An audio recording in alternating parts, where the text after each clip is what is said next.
Well, that's awesome. Okay, I'm gonna start the recording here and let's see. We'll give it a couple minutes, see if anybody else is jumping on. Sure, no rush. Yeah, I should charge. It's like I should charge even just like a little bit, like $5 or something for these, just so people, if they say going, that they actually are going, because Facebook's unreliable like that. Yeah. I had my inner debate whether or not I want to join, but you made an effort to like do this project and invite me, so I thought, why not? Yeah, that's See, cool. Thanks. Yeah, yeah, very cool. And what made you jump on, Rich? Well, I've been reading quite a few of your emails and I'm generally quite demotivated recently, and I thought I need something to like jumpstart me into doing these sort of things again. Nice. Thought maybe I could learn something. Definitely.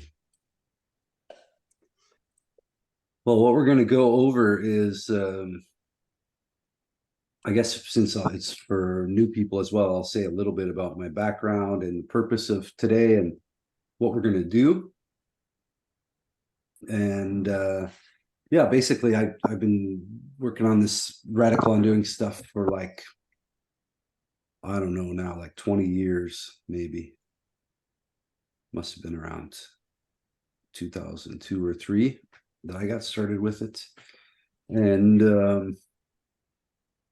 yeah, it really kicked off all kinds of other body experiences in my life. Like then I went to massage school and I went through a lot of rock climbing and high angle rescue and ropes training, and then also and did a lot of climbing. Oh, cool, we got someone else.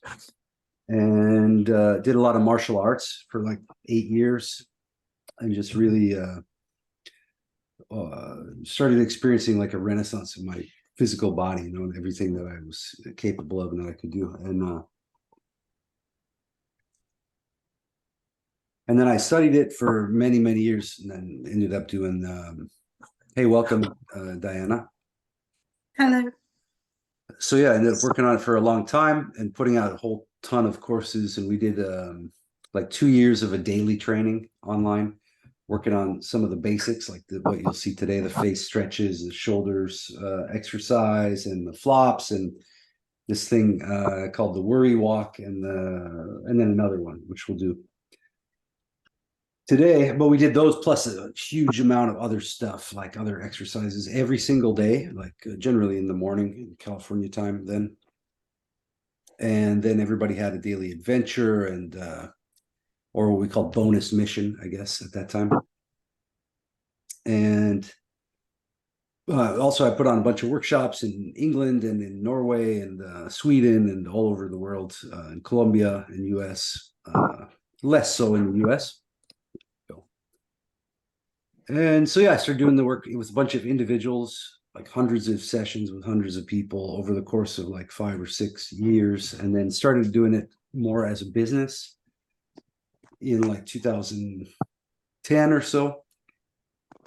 And I worked with Dr. Hyatt. Some of you might have been familiar with him or his books. It doesn't matter. You don't need to study his stuff to do what I do. I put it all together so you don't need anybody else or any book go through. And the basic thing is it's physical movements and a certain kind of breathing that breaks apart chronic tensions in the body, gets you out of the hell of the mind and back into the actuality of what's really going on, and actually helps you to then be able to discern the difference when you get lost, or discern the difference between the contents of your head and then the world of actuality. So I call it the world of words and then the world of actuality. So one is imaginary and one is actually going on here. And so this gets you out of that hell of the mind. So a lot of people are living life completely absorbed into the world of words and interpretations. Everything is an interpretation. There's no like direct contact with anything. It's all perceived or experienced as a threat whenever they feel anything, you know. So then we're trained to run to psychiatrists, psychologists, new age stuff, trained to run away from feeling life fully. So then we label it anxiety, or we run around, then we can't handle sitting there with anxiety, what we call anxiety, but I don't think that's an accurate term. Then we get depression because we choke it down. We just choke it down with food or whatever else, or sloth or whatever. So you stop moving, so you don't have to feel alive. Then you're now depressed. And so when you start to feel alive again, then you are afraid of the anxiety, and then you go back to depression. You numb it out somehow. So it's like this back and forth, and it keeps trapped in this world of ideas. And so we read endless books and do endless seeking and endless kind of intellectual pursuits and amassing knowledge, but it amounts to nothing, or less than nothing, because now we have ideals and ideas about who we're supposed to be. Well, I have to follow this time management, I have to follow that, I have to do this. And then there's like a burden of tension that's built up from knowing about the disparity between who you actually are and what those ideals are. So the idea is to destroy it, collapse that distance completely, and then go from there and let yourself kind of grow naturally and kind of be guided from within, and stop living with broken, incoherent worldviews about things. And the truth can present itself. It's not hiding anywhere. When you see it, it's like it's the most profound thing about it is that it was, you already knew it. It was there all along, but it got obscured with a bunch of ideas, a bunch of feelings, chasing different states. So this is the opposite of that. It's going to break you back down, get back in the body, come home to the body, feel breathing how it's supposed to be naturally, and then get grounded, and then everything else can start making sense. Everything else, you can see there's no threats around, so it's okay. You want to be afraid of life, So I don't ramble on and on, but that's kind of the basics, let's say. So if any of these exercises are like difficult, hey, what's up? What's up, Lucas? It looks like a nice spot there on the beach. All right, so yeah. I want to ask you guys, where is everybody? Where are you guys from? Where are you at right now? Thomas, where are you? I'm in Denmark, in Helsingør. Oh, nice. Okay, cool. Rich, you're in UK somewhere. I am, yeah. I'm in Leeds, right in the Leeds. middle. That's right. Yeah, I've been to Leeds. That's a pretty nice place. I like it. Though there was weird stuff. There's cameras everywhere on the streets, and there was this one area where people would steal cars and then drive them to this sort of flat area way up high, and then light them on fire. And there was like a bunch of cars there. The police would come and pick them up sometimes, but yeah, there's not a lot to do in Leeds when you're young. so you just burn cars there. Diana, what about you? Where are you at? Springfield, Massachusetts. Oh, okay. Never been out there. Been on the East Coast a little bit, but Yeah. do you burn cars for fun or because you're bored there? No. Okay. So if you want that, you have to go to Leeds. I guess so. Finton, you're in Toronto. You already said, you typed it in there. Yes, Toronto. Yeah.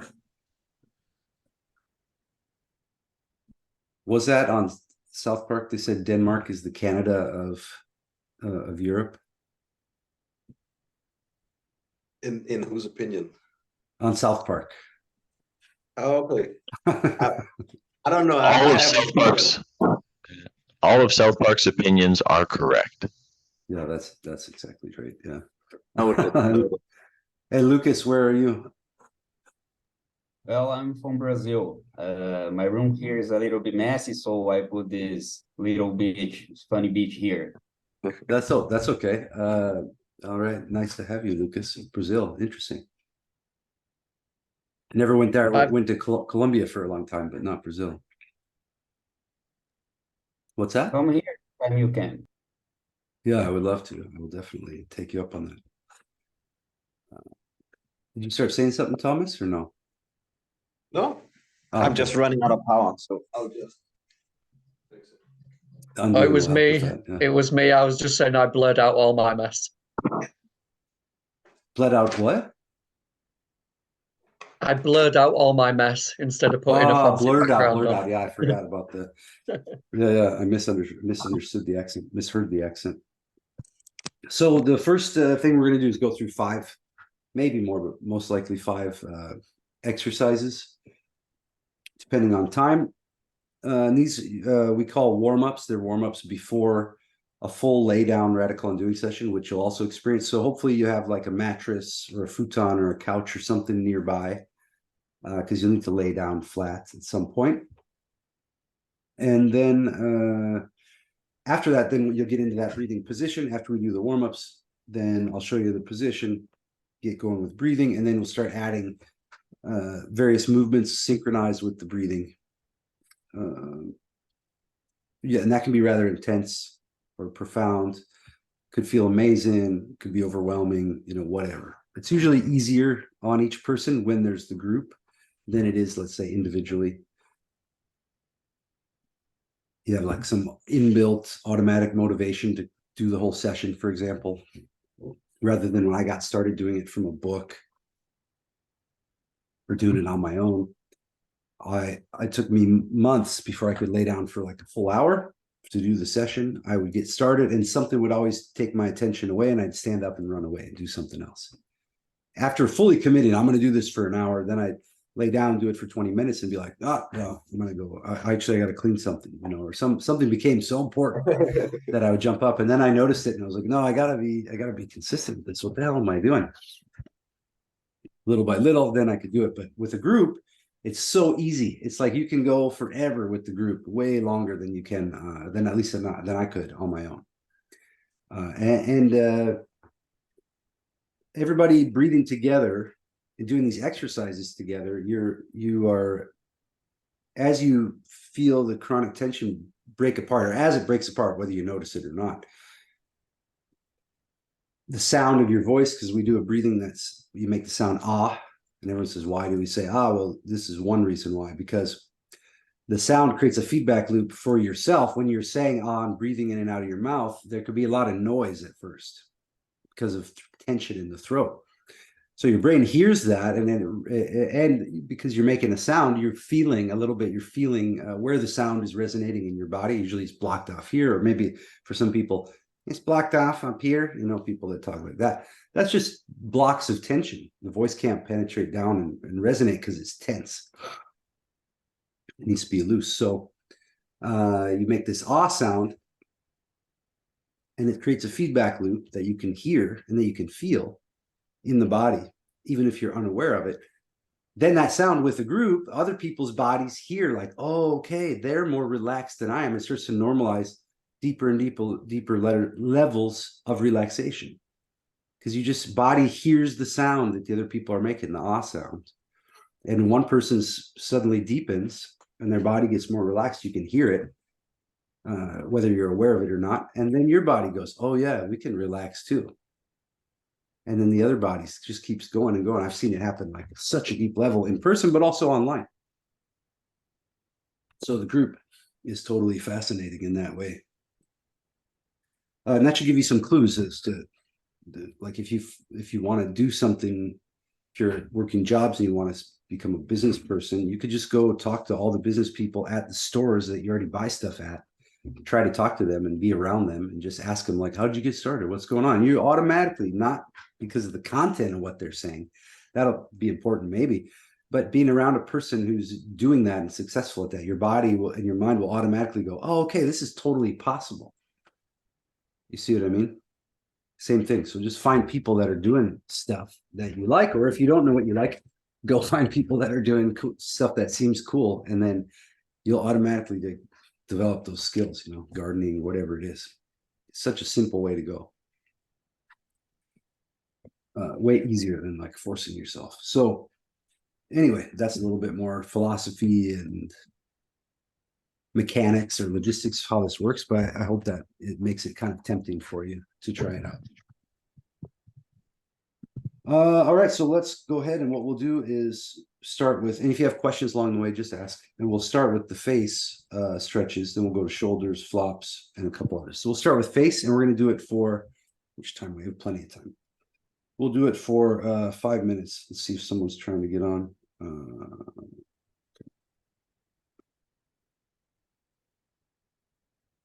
So what you want to do here is to stretch and move your face in all different directions with a lot of intensity. So you want to include your forehead, eyebrows, eyeballs in different directions, your nostrils, the cheeks, lips, tongue, jaw, everything. And you move with a lot of intensity, a lot of contraction, and move slowly. Move really slowly, and it'll feel funny. It should feel funny. And you want to breathe into your belly and chest while you're doing this. So you have to keep reminding yourself, just keep breathing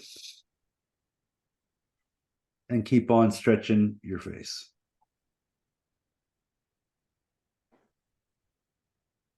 And remember, forehead, eyebrows, eyeballs, different direction, eyelids open, closed, nostrils, lips, cheeks, tongue, jaw.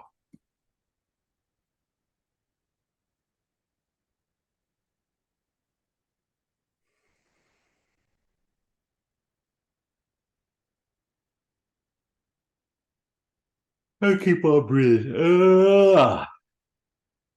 And if you yawn, make big loud sound with it.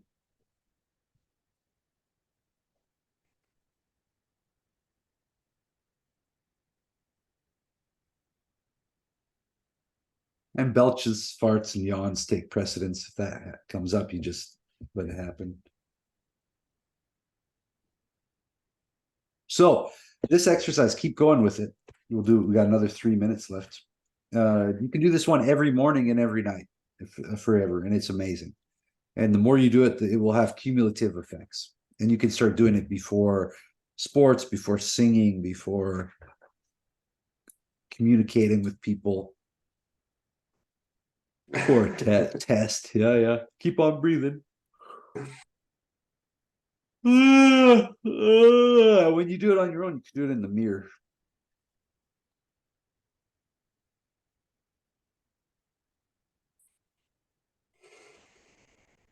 And really add lots of intensity and contraction to the face.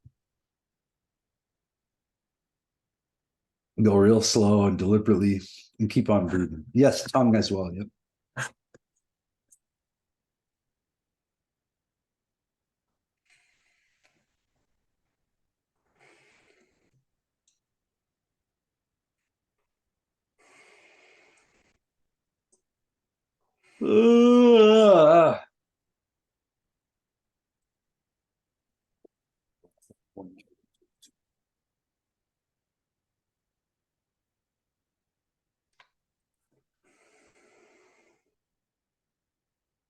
Another 2 minutes. So this really slows down time. But when you do this on your own, do it for at least 3 minutes, but even better, 5 minutes every morning, every night. And then whenever you get face tension or whenever you feel worried or feel anything, sit and do the face stretches, and you'll start to accumulate so many benefits and results from it over time.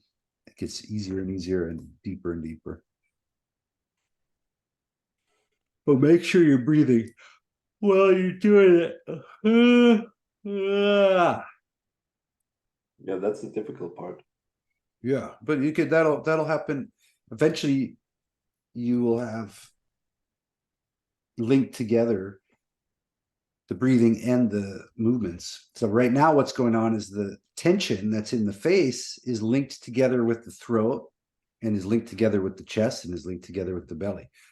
So we have to not only break apart the tension in the face, but break apart the connection between the tension in the face and the chest and belly. So you do that by breathing. You kind of have to force yourself.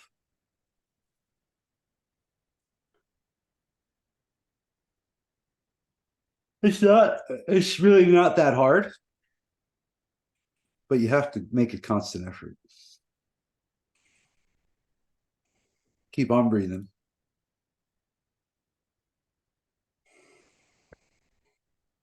And try doing stuff like move your tongue the different direction from your eyes, different direction from your jaw.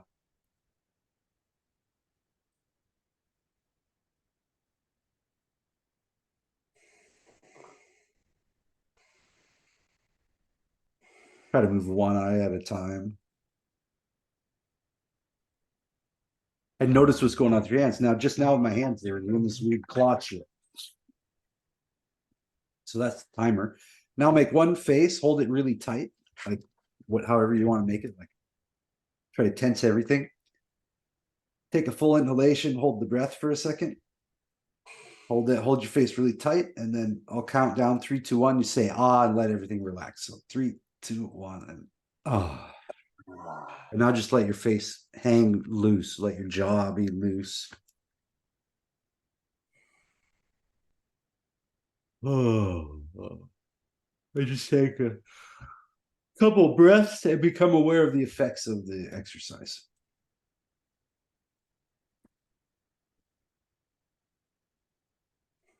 So when you do it on your own, take a couple breaths after you're done, become aware of the effects of the exercise.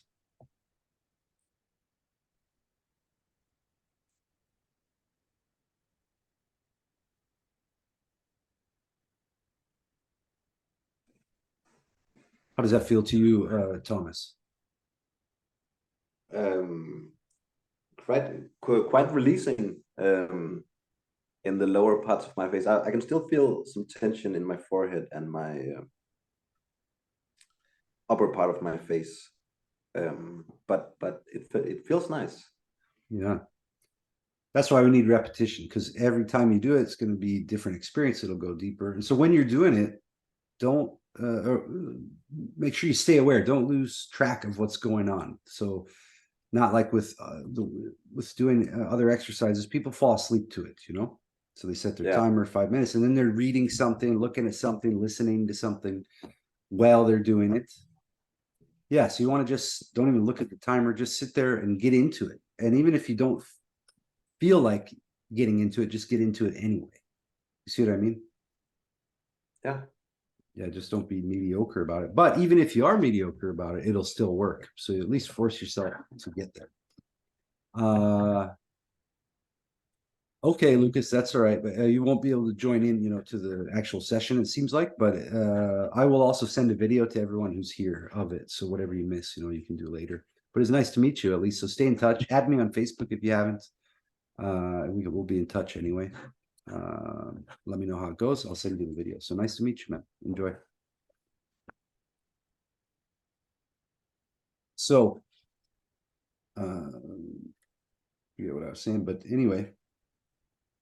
So you do the face, take a few breaths.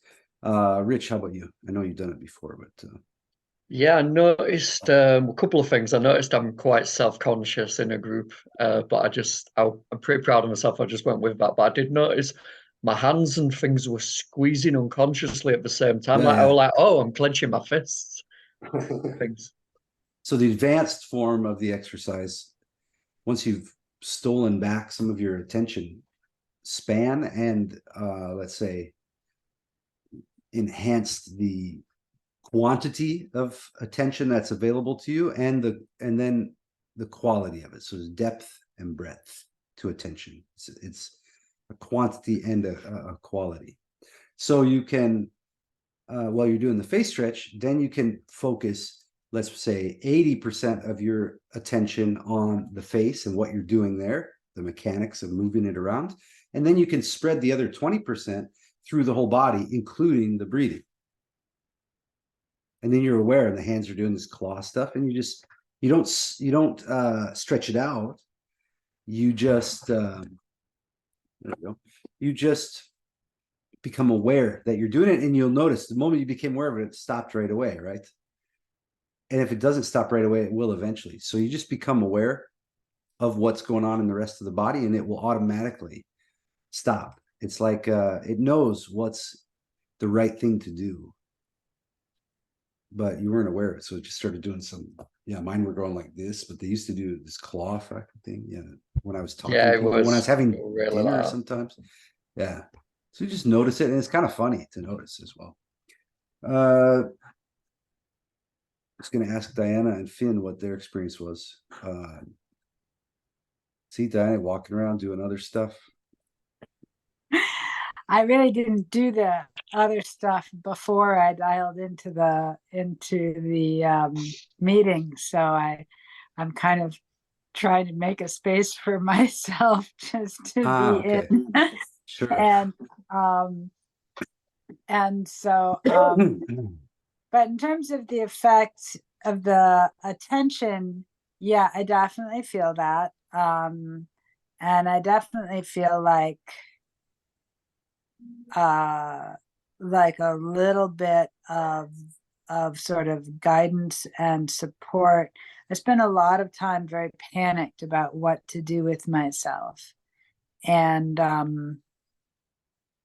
so sometimes what to do with myself really has to be to reset so I can function, because even though I have a lot to do, I become unable to do any of it because I get so jammed up. And so like I definitely feel like just doing the face like allows me to like hear you better, to listen better. Interesting. Thank you for sharing that. You got the other guys too. And Finn, what about you? So after doing it, let's say for 30 seconds, my mouth got, I don't know, dry, and I kind of had to water my mouth again. And also, I'd say maybe after a minute, I guess I got bored, and then I stopped doing it. And then I realized I stopped doing it. Then I started it again, and I repeated that cycle several times. Yeah. But the nice thing is I wasn't, I don't know, frustrated or upset with myself, or I didn't say, oh fuck, stop doing this. I was like, oh, continue. So then I just kind of went back to doing it. Do you like walking around in the woods or like in abandoned buildings or caves or any of this kind of stuff? I wouldn't say I like doing it, but I mean, Okay, I'm what comfortable kind? doing it. Let's say a different way. What's some kind of adventures that you enjoy or that you used to enjoy? Adventures. So, geez, good adventure. Yeah, I like doing sketchy shit. So Like like what? going into Like, places. So I don't know, if there's an emergency exit, I go through it. Um, if it's a restaurant, I go into the kitchen, I hang out. If it's I don't know, if it's a dark hallway, I go down it. so this is like what? Okay, let's say it's a I'm curious nice. and mischievous. Let's say it's a nice mall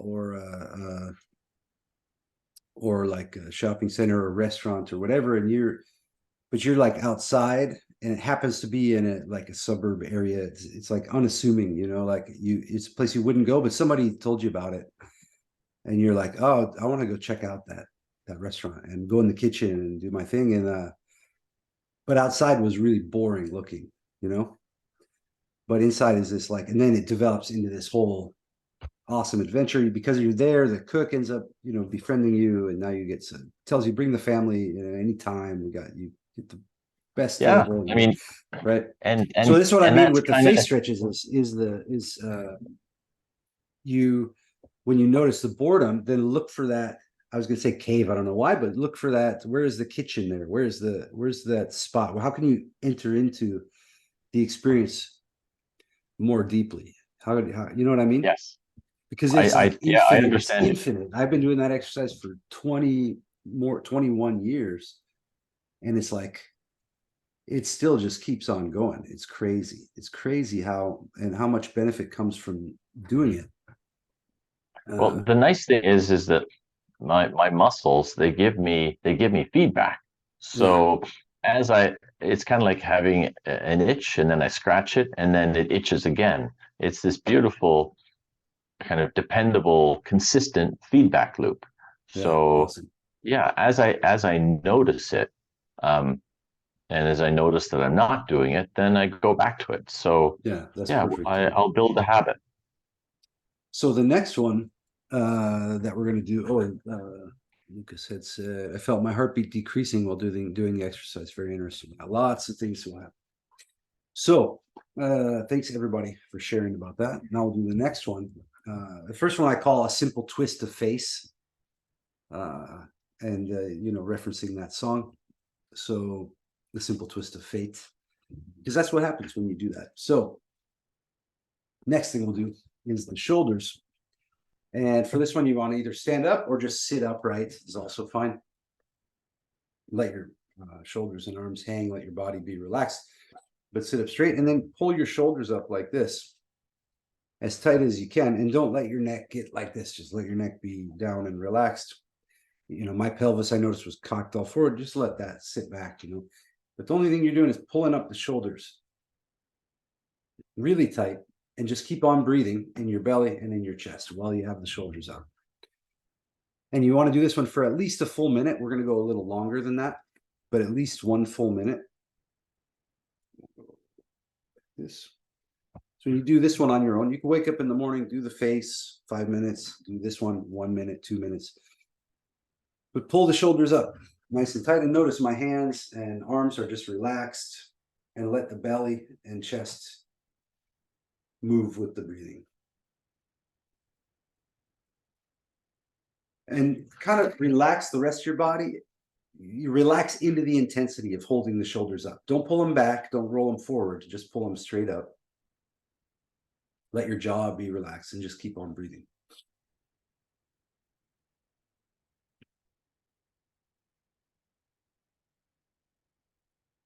And if you let your shoulders come down a little, just pull them up again and again. Just keep pulling them up and keep on breathing.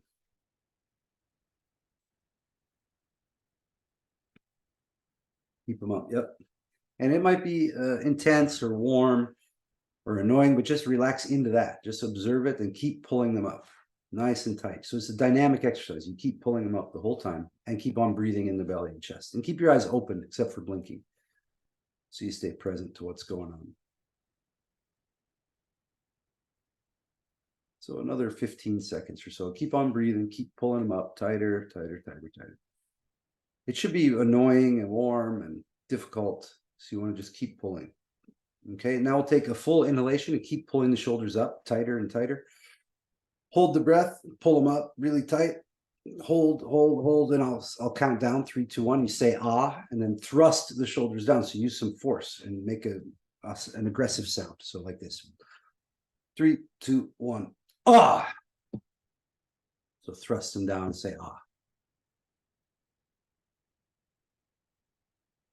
Yeah, good, good. Now you can move around a little bit. You can kind of shake them loose. And then again, sit back, relax, take a couple of breaths and feel the effects of that exercise.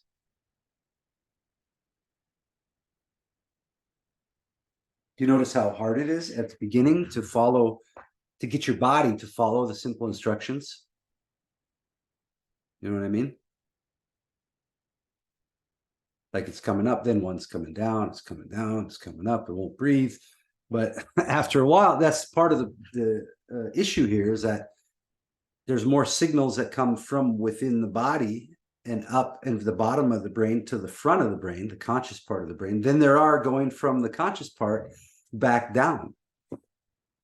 So we're going to forge pathways back down, you know, forge pathways back down from the conscious mind back down, just by giving simple instructions to the body and then making it follow the instructions. You know, pull your shoulders up, hold them for some amount of time, for a full minute, and then when you're done, thrusting them back down. So the idea over time is that when you give your body instructions like, we're going to go running now, or I want you to, or we're going to go climbing, we're going to go do whatever, then it will follow the instructions. Simple. That's it. Rather than what you just said, Diana, before about you have all these things you want to do and then you become overwhelmed. And so that signals from the body going up, going like, oh, I'm hungry, or oh this, or oh that, or whatever, and then and then it doesn't follow the instructions. When the instruction was, we're going to sit and do this thing. And it can be pleasant to sit and do the things. It can be more fun and nice to do them than it was avoiding them, you know. So that's the shoulders one. And the next one, maybe we'll do. I mean, the flops are really good, but they're hard to show properly. I'll show you the flops. Yeah. So let me turn off this.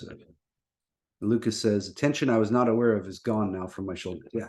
So they could be up all day long and you don't notice. So now I brought it into awareness, held it up at least a full minute, thrust them back down. You can do that one twice too in the morning. It's absurd because it takes like 1 minute. It's 1 minute to do that. 3 minutes, 5 minutes for the face, 1 minute at the shoulders. The investment on your time is like, the results are amazing compared to how much time it takes. It takes nothing, almost no time to do. Okay, so I'm going to turn this so I can hear through that. Show you the flops. So we're going to do 10 of these, but just wait and watch how it goes first. So you're going to start down at the bottom. So go down slow at first. Let yourself just hang. Wherever you hang is fine. Some people are here, some people are here. Some people all the way down, that's fine. You bend your knees a little bit, have your feet a little more than hip width apart, and the knees a little come down here. Slow at first. Exhale completely while you're just hanging there, let your neck hang loose. Exhale completely through the mouth. Keep your eyes open. And then inhale up to standing like this. So I'm synchronizing the inhalation with the movement. Then say ah and let yourself collapse. Oh. Inhale back up. Oh.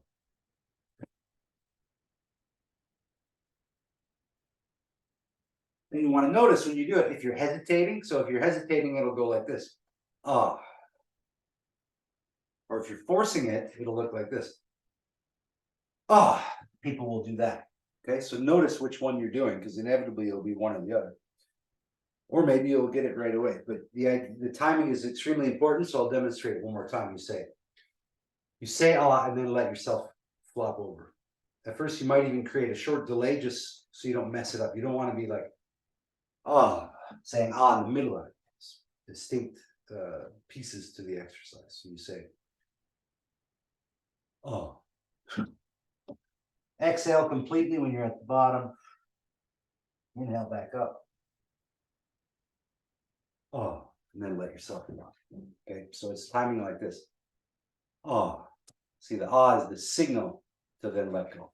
Okay, so I'll watch and see how you guys do it. You're gonna do about 10 of these in the cycle. Okay, let yourself hang there, finish the exhale, then come back up and do it again. It looked like sound of the not in the Yetis. Get out of here.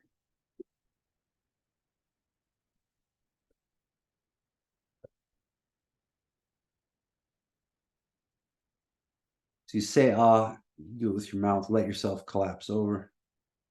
Hang down there, let yourself hang completely loose, exhale completely while you're hanging, and then inhale back up to standing, say ah, do it again. And stay aware of what you're doing.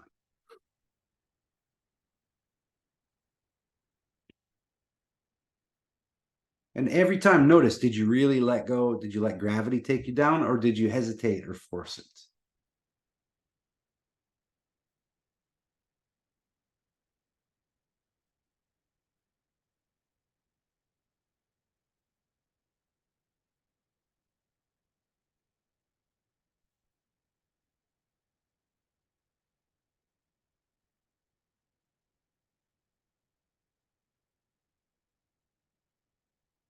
And then after about 10 of those, then you can just stop, take a few breaths, bend your knees. And you want it to be done in a cycle. So once you're down at the bottom, you exhale fully, and then you inhale back up to standing, say ah, let yourself collapse. So it's just a cycle of inhale and exhale. Good, good, good.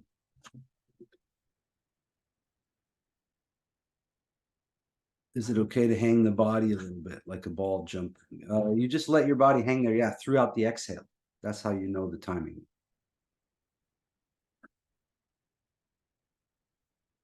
Okay, so that's good. So now come back up to standing. Put a bend in your knees.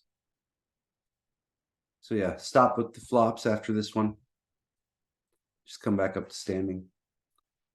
Bend your knees, let your belly relax, and just take a few breaths. Feel the effects of that exercise.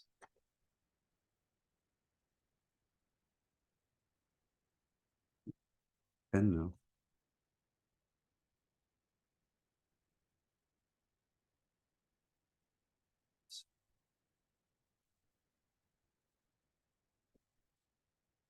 Okay, so how are you guys doing after that one?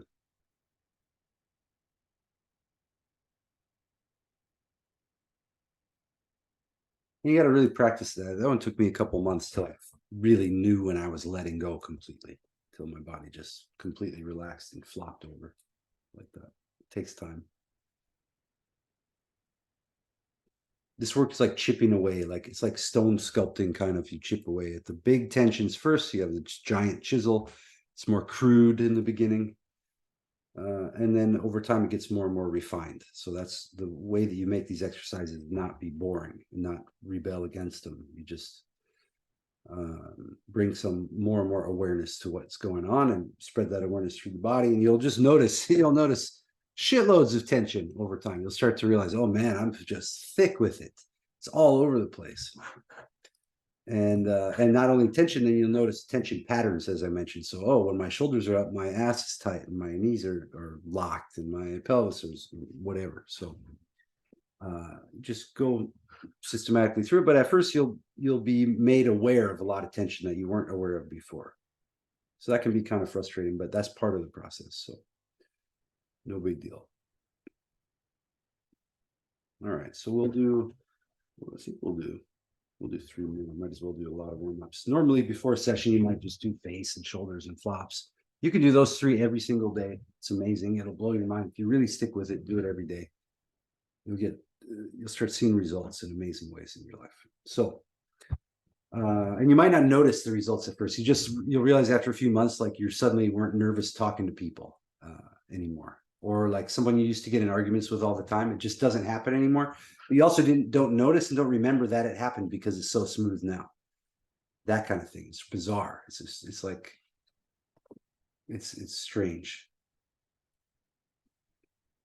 Because you see, you're coming out of the world of words, where people are taught to react to this world of words more than they react to that as if it's real more than actuality. So you could be peaceful situation, everything's fine, nice house, nice bed, it's warm enough, perfect temperature, and you can't go to sleep, you're terrified or you're upset or you're sad or you're whatever. You know what I mean? You're not reacting to what's actually going on around you. So you come out of that over time, and then you won't remember even that, what it was like to react to those things. They just go away. They like become inconsequential.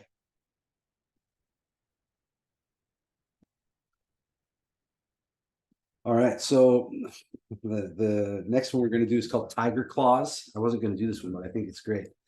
And so I'll show it from 2 different perspectives so you can really do it properly.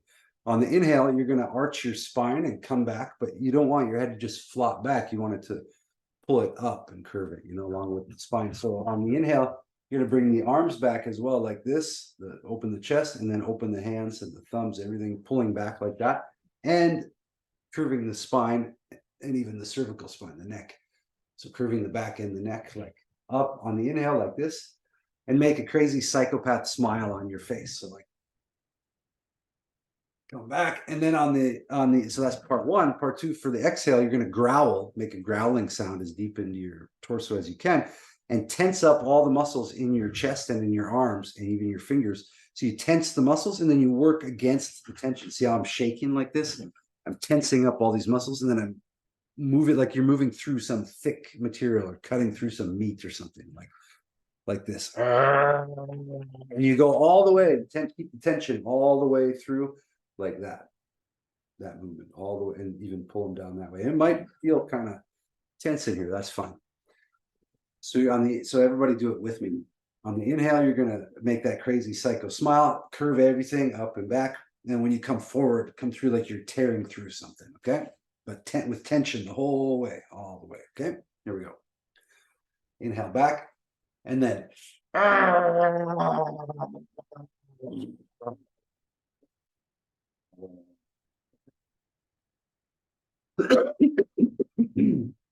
Make sure you straighten out the arms the whole way, okay? We're gonna do another one. Here we go. Inhale back and then.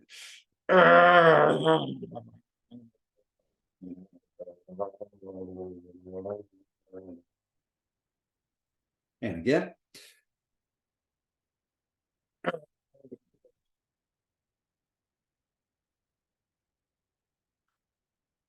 One more time. And really growl and put some effort into it.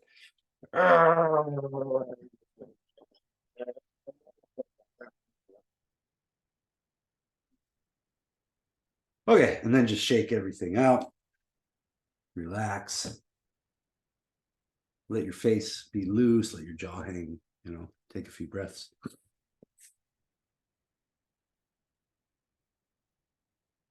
So for me, that's super intense. I feel like heat and warmth, two separate things. I feel like heat and kind of intensity and relaxation. My face is kind of red now.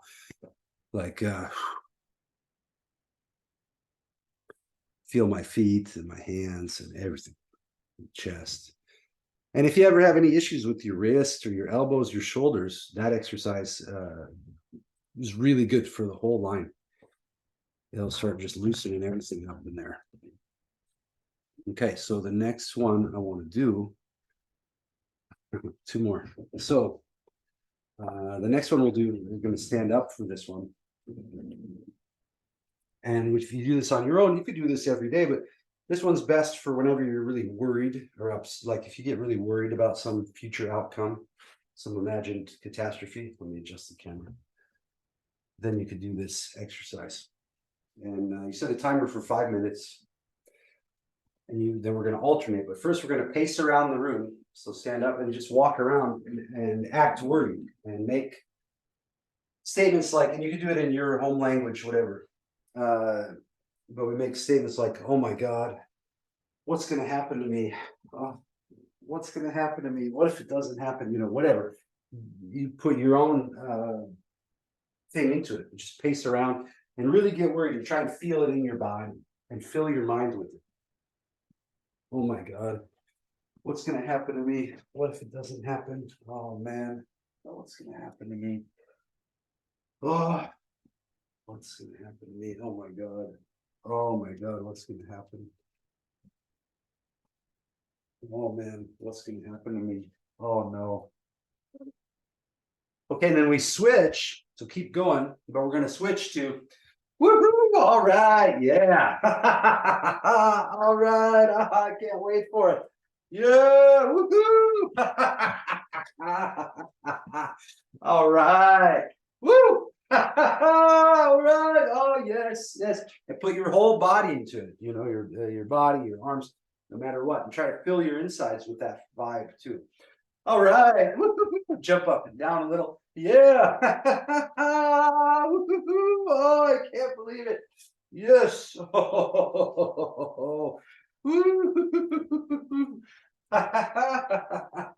All right. Yeah. Yes. Oh man, that is so amazing. I just can't believe it. Wow, it's crazy how things work out. Oh man, that is so cool. Oh, I just cannot wait. Oh my God. Woohoo! Oh, yeah, right on, man. I am so excited. This just blows my mind. Okay, and then back to worry. Okay, get real worried. Do the whole body thing. Oh my God, what's gonna happen to me? Oh man, what's gonna happen to me? What's gonna happen if I don't do it? What happens if I do it? Where'd you go? Oh man, what would happen then? I don't think I'd make it. Oh my God. Oh man, what's gonna happen? Holy shit. Oh man, what's gonna happen to me?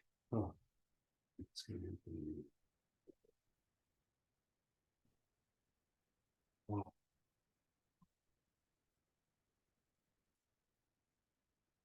Oh no.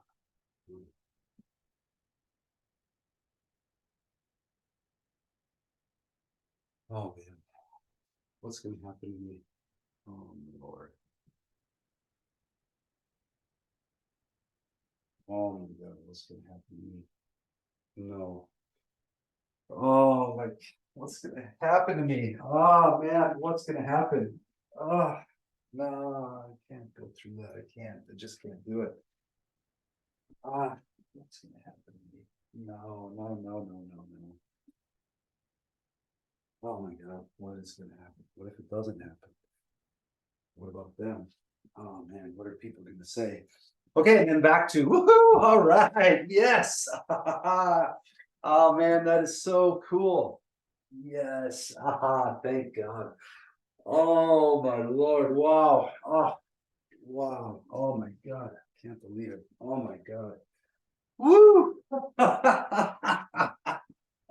All right. Yeah. Oh man. Wow. I just cannot believe it. Yes. All right. Woo-hoo-hoo. Yes.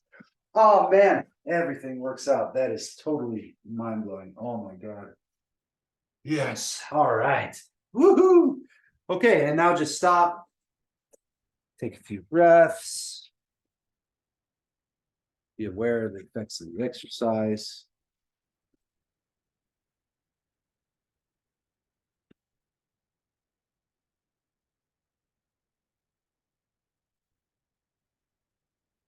All right. So come on back and turn on the video. I wish everybody left the videos on. I think this stuff's amazing. But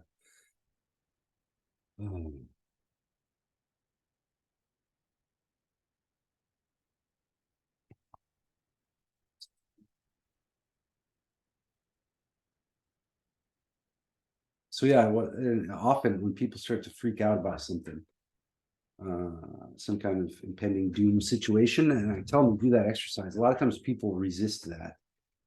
Like, no, I need a real solution to this right now. I'm like, okay, just do the exercise anyway, really get into it. And then they often find that within one day or two, or within even sometimes right during the exercise, either they realize they didn't have to do anything, the problem kind of solves itself, or they become aware of some obvious solution that they just didn't notice prior to that. So that exercise is extremely powerful, especially if you're genuinely worried or afraid about something. Just try that exercise. It'll be hard to get yourself to do it. You'll think, why would I do that? The mind will try to defeat you, but you do it anyway, and then you'll find all kinds of new insights and solutions. And most often, at least for me, I found that the problems I thought I had weren't real problems, And if there were things that I could handle, I'd become aware of those, and then everything just gets kind of easier. And the crazy thing that you're afraid of, if it does happen, you'll also realize with awareness that it's just not that big of a deal. I think in our minds, it's like some vacuum is created or some reality falls apart. It's at the seams or something, but it's actually like not the same as it was in our imagination, And there's always these options within it that you can't be aware of ahead of time. All right, so one more exercise. What time? Yeah, we have time for one more. So one more warm up, let's say. This one is alternating laughing and crying. So it's going to feel funny. But the first thing we'll do is laughing. You do this for 3 minutes, 5 minutes. We'll do it for 3 minutes. So you want to start, we'll start with laughing. So you just start laughing as hard as you can and put it in your body like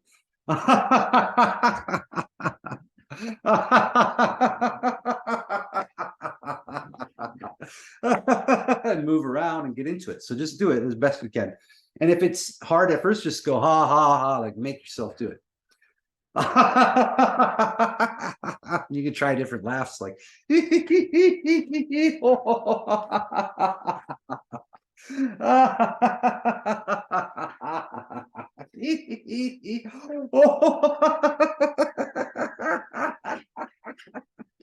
You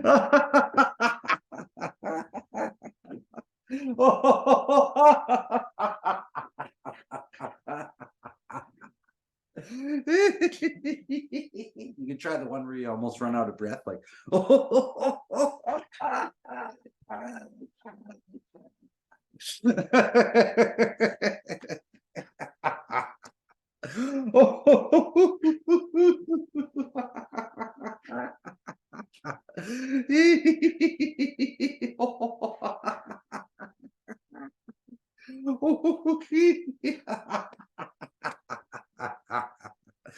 Okay, and then after that, we keep you just alternate. So now go to crying.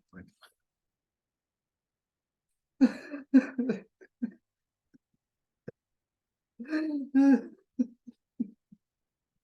really try to make it real, you know, but just do your best.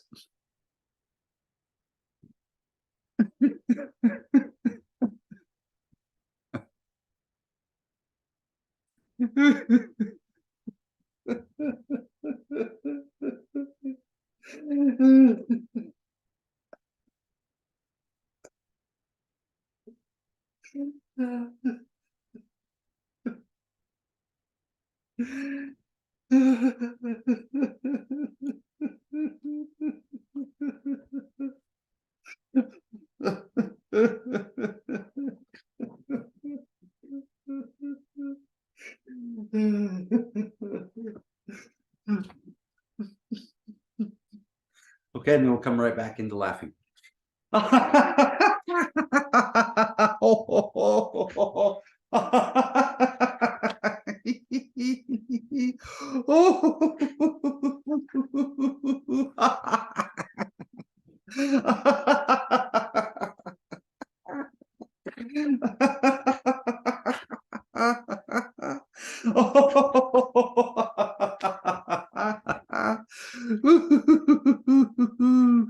And then just take a few breaths at the end. And in the time between the exercises, you can close your eyes, take a few breaths, relax.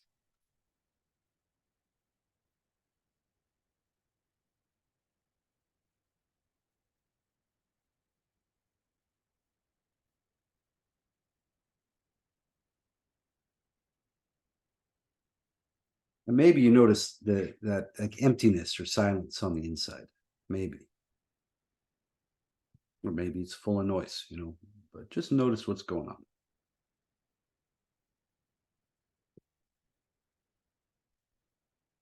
Just give me 1 second here, and I'm going to show the breathing position. So if you need to use the bathroom or anything like that, you can go ahead and do that now. And then I'm going to show the breathing position.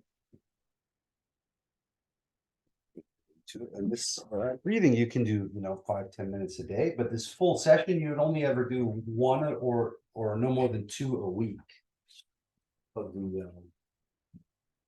the full lay down session. So I'll show you position. I'll show you it from 2 different sides. Okay, so on one side I'm laying with my head, no pillow. You see the knees are up like this, the feet are like hip width apart, and I'll show that in just a second. Arms are at the sides like this, and there's a bend in my elbow. Okay, the arms are like this, they're not like this, they're not like this. The palms are down flat, there's a bend in the elbows. Okay, hips and pelvis relaxed. Again, knees up toward the ceiling, not falling open, not falling together. Feet flat, about hip width apart or a little less. Don't go like this. So now I'll show it from the other side. See, my feet are not like this. This is a mistake people make. Hopefully you guys can hear me. This is a mistake people make. They open the feet too wide. And so the knees just hang there like this. But you want to have awareness keeping those knees up. So a tiny bit of tension, but not much. So you can let them flop a little bit at first and then feel your way to it. And the heels are a little closer, a little further away, 6-8 inches from your butt. You can experiment with location there. And again, bend in the elbows, so the palms are relatively flat. Okay, so you lay down like that, no pillow. And I'll check and make sure that it looks okay. And you want your eyes open. You can blink, of course, but otherwise eyes open.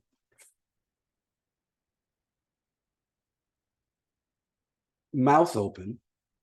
So stretch open your mouth, open your jaw, and then let your mouth just hang open. Don't force it, but let it hang open as much as it can.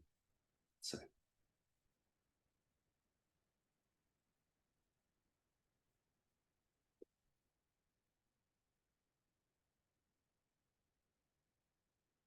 Good, yeah, so mouth open, jaw loose, and all the breathing happens in and out of the mouth. So you guys should unmute your mic so I can hear and if you have questions or anything, so everybody mutes their mics at first.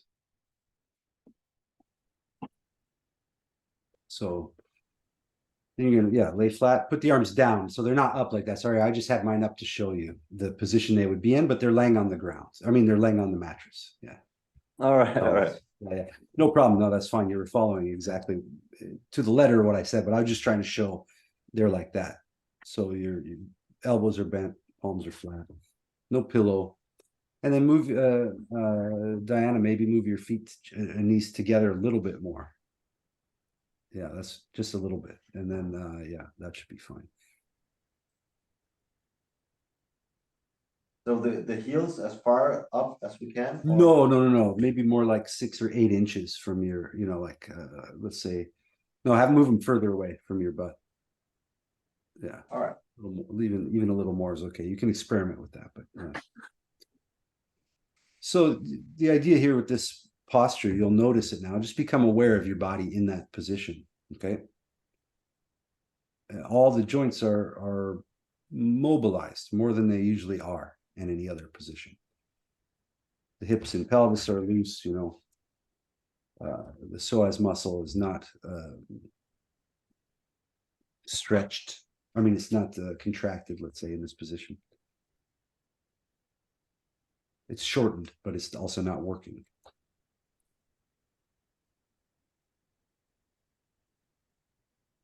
And then Finn, you can stop with that part with the legs like that. Just keep them up now. But that was just to let them flop a little bit so you can feel if you're tense. You don't want to be squeezing your ass or tensing your legs. You just keep them up, just the tiniest amount of tension to keep them aimed at the ceiling. So they're not falling together, not falling apart. Okay, from here, you do all the breathing in and out of your mouth. So inhale, and you start the breath always deep in your belly. Let it fill the belly and fill the chest. Then say ah, and let all the breath out. Remember, keep your eyes open. So eyes open, everybody. Now, that'll help keep you in the room there. All the breathing in and out of the mouth, so not the nose. Oh, and you just say ah, and let all the breath out. Ah. Just, yep, exactly. Just a gentle ah sound like that. Oh, Oh, and then let the exhale happen. Then start again, deep in the belly. Start the breath in the belly, though. It might be hard for some of you guys at first, but try, every breath, try to start the breath deep in the belly. So now I'll let you guys breathe like this for the first few minutes. Then we'll get into some movements. So this is the baseline. This is regular ah breathing. Everything else builds on this. oh, oh.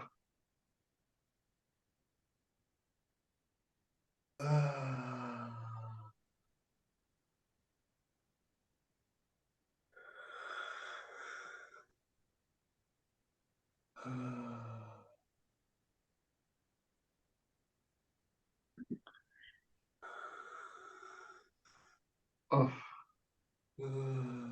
Good. Really try to start the breath deep in the belly. Let it fill the chest. Just say ah, let all the breath go. Oh. Oh.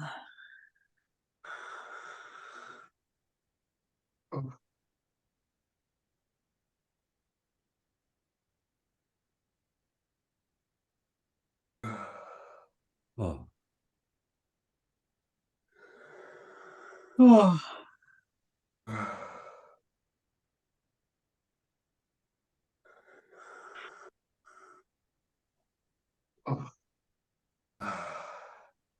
Okay, good. So just keep going like that. All the breathing in and out of the mouth.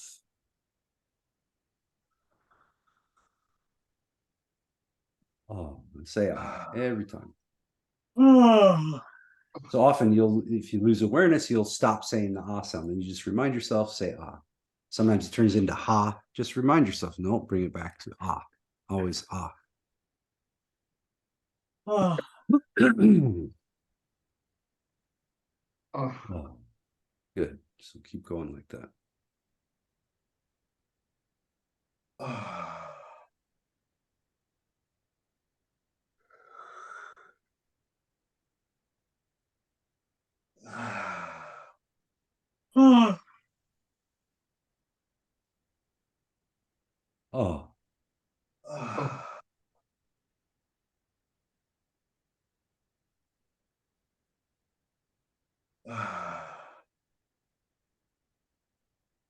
Oh, good. Every time, start the breath deep in the belly.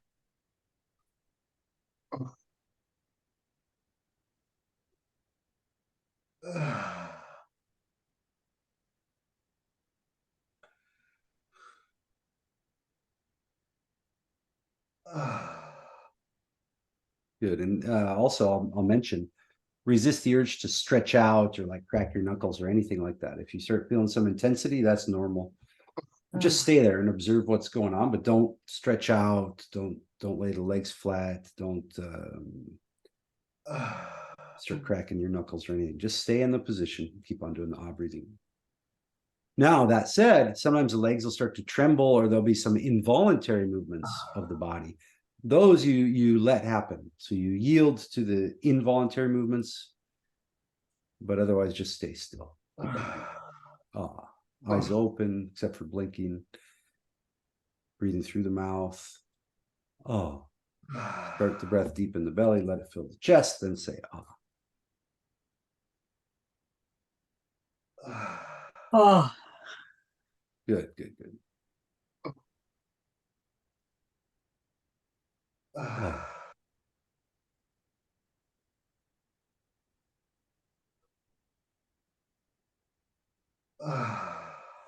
Ah. Okay, now keep doing this breathing at this pace. But on the inhale, you're going to open your eyes as wide as you can. And then when you say ah, you close your eyes down tight throughout the exhale. Okay. So inhale, open your eyes wide, push up your forehead. And then when you say ah, close your eyes throughout the exhale. Okay. Eyes open wide on the inhale, close tight on the exhale.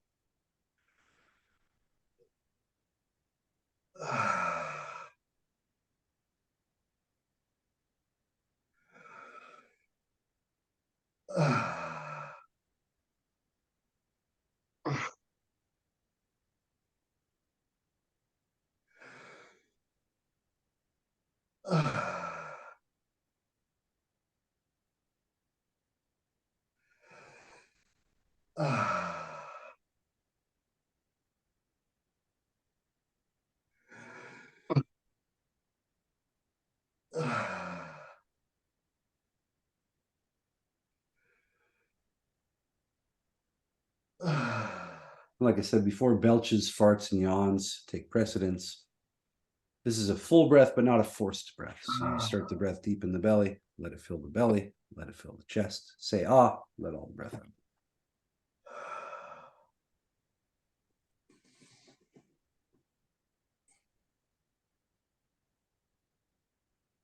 And remember, eyes open wide on the inhale, closed tight on the exhale. Keep doing that and push up your forehead on the inhale. And then say ah, close your eyes down tight throughout the exhale.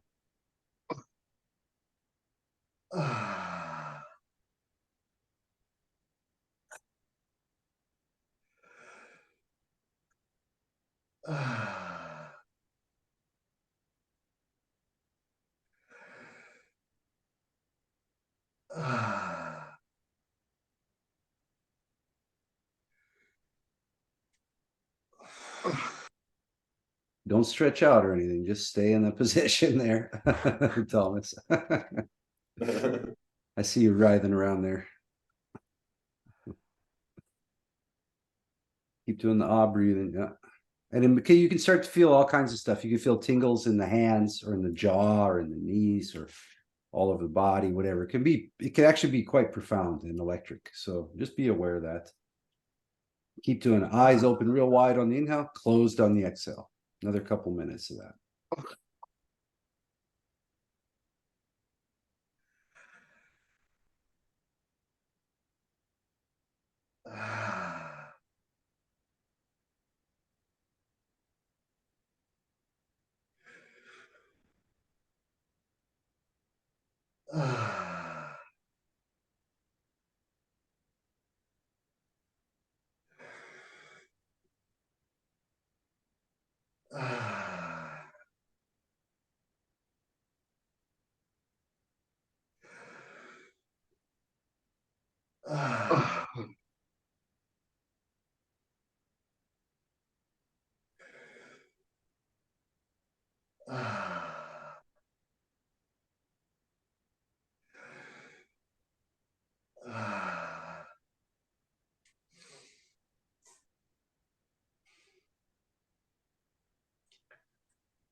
Remember, keep the eyes open and on the inhale and then closed on the exhale. So push up the forehead, real strong pushing of the eyes up, open, close them down tight, leave the cheeks relaxed, but the jaw relaxed, but close the eyes tight through the exhale.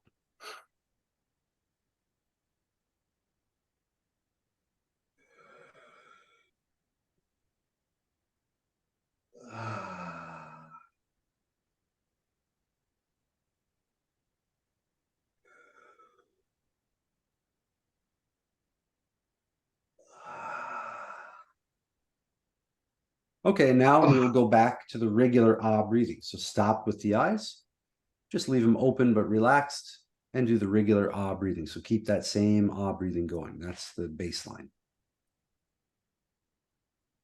Oh. Oh.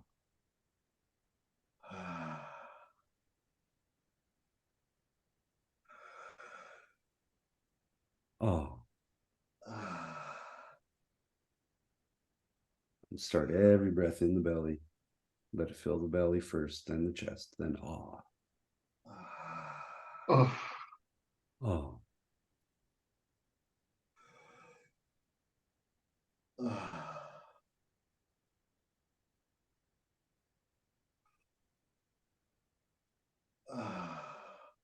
And I'll say again, just in case, it can be super intense. So just so you know, nothing's going to happen, but it can be intense. Oh.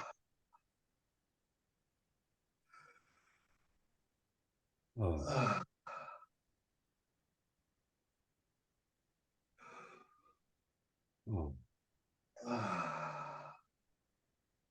Okay, so now continuing with the ah breathing, push your jaw out. So open your mouth and then push your jaw toward the ceiling. Push your jaw out like an underbite. Okay, let everything else be the same. Be relaxed. Keep the mouth open, but the jaw out. And keep doing the ah breathing and just hold the jaw there. Yeah, just hold it there the whole time. Keep pushing it out. Ah.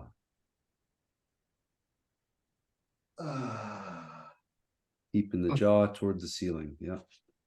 Yeah, there you go. Stretch it out like that, Thomas. Push the jaw towards the ceiling a little more. Like an underbite. Yeah, there you go. Ah. We'll do this one just for a couple minutes. It's kind of intense. A little bit more on the jaw.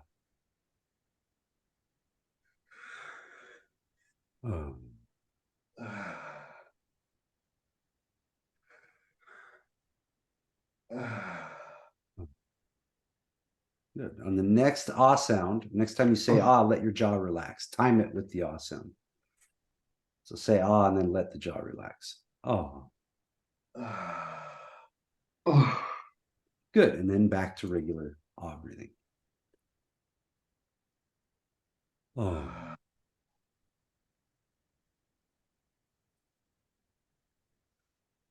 Oh.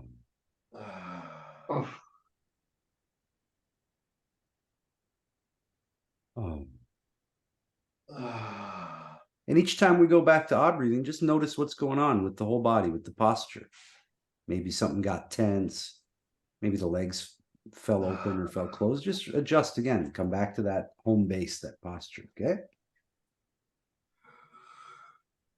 Oh.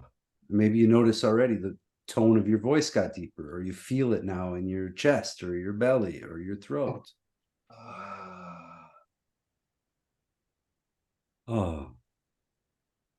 I notice mine in my diaphragm already. Oh. Oh.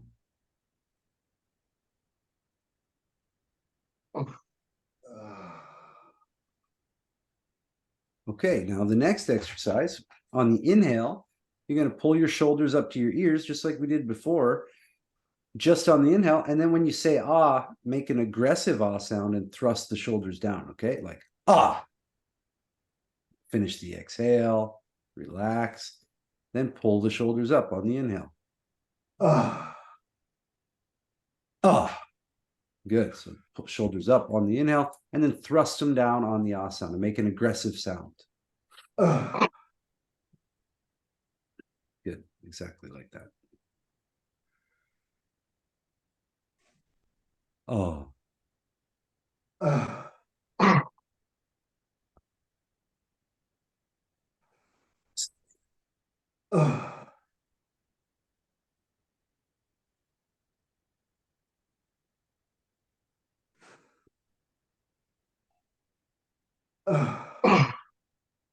Oh. Yeah. And just finish the exhale, take it easy, relax, then start the inhale again in the belly. Start the breath in the belly, breathing only in and out of the mouth, pull the shoulders up, say ah, thrust them back. So just keep going at this exercise.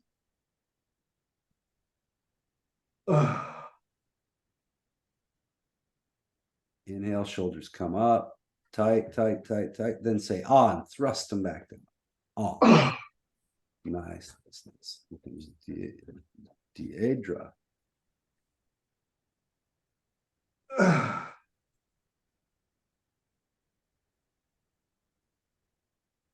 Deidra. Who invited you to the party?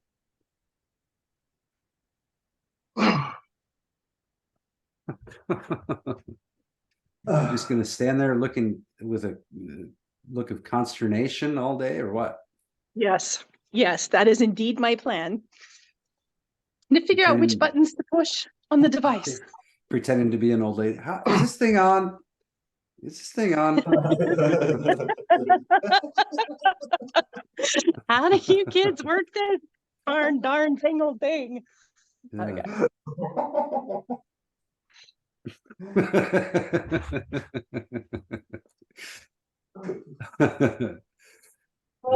You see what happens, Thomas. You see what happens. I can't help it, man. All right. So yeah, just keep doing the ah breathing now. Keep doing the shoulders. And then if you start just automatically laughing or crying or whatever, that's fine. Just go into that. Let that happen for a little while. And then you come back, keep doing the exercise. So What are we inhale, doing? shoulders to ears, and then on the ah sound, thrusting them back down. Oh. And take it easy, Deidre. Don't like run. Don't like try to run and catch up or something. Okay, cool. Thank you. Because Yeah, that's exactly what. Yeah, exactly. You're not gonna. You'll never make it. Just accept that. Oh, Like what Saint Kenny Rogers once said the best that you can hope for is to die in your sleep. Okay, so just don't worry about it. oh, Oh. oh,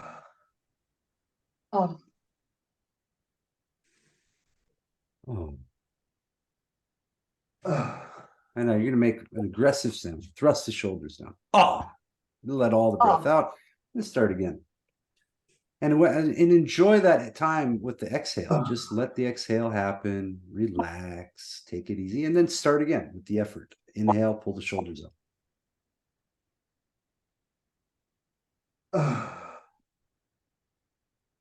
oh, oh,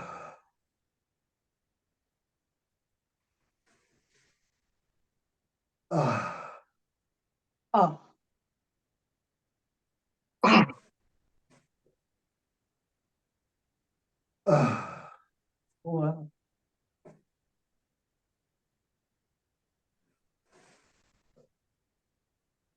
Oh, oh,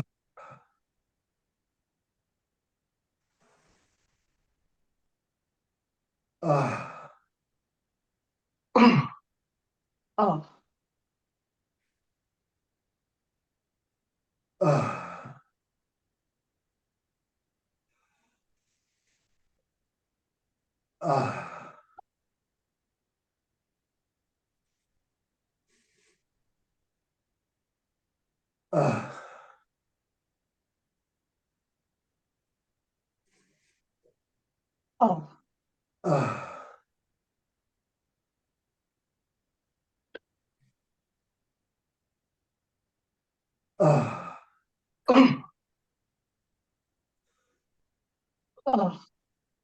oh,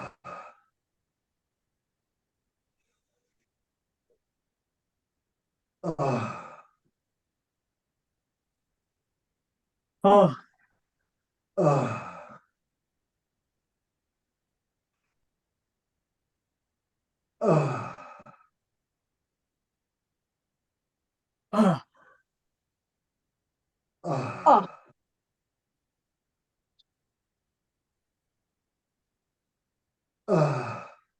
Okay, and then back again to the regular ah breathing. So put the bend in your elbows again, palms laying flat. Yep. And now notice the difference too.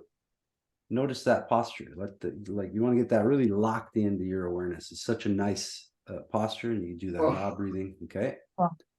You might be feeling agitated, or it could be a lot of intensity, but just stay in the posture. Be aware of what's going on. It could be super intense. It could be like first time I ever did one of these sessions. I made the room super cold. Okay. You can do that later, but super cold. And I thought at first, I was like, am I having a heart attack or something? I felt so much intensity and tingling and buzzing. I was like, oh my God. And then, but it was somewhat pleasant. And then when I didn't die, I realized, wow, man, this is what it's like to have a body. Holy crap. All I had was the idea of a body before that. Huh. It was like, whoa, I can move my toes with my mind. It was like profound. The ordinary was like the most profound thing ever. Just like, whoa, my forehead is miles across. It's utterly amazing. So anyway, that might happen, might not. But just keep on doing the ah breathing now. Regular ah breathing now. We're between exercises. Keep going. Oh. Oh. Oh.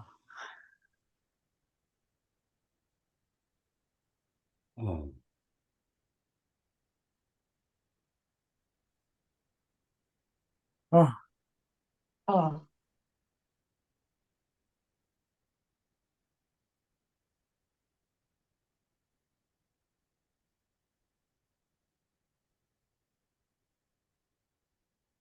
Oh.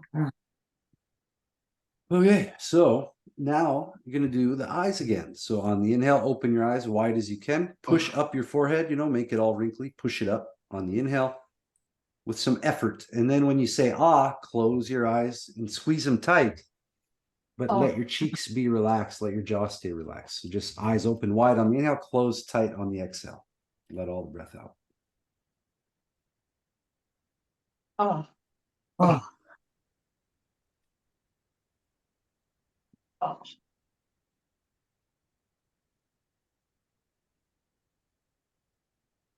Oh.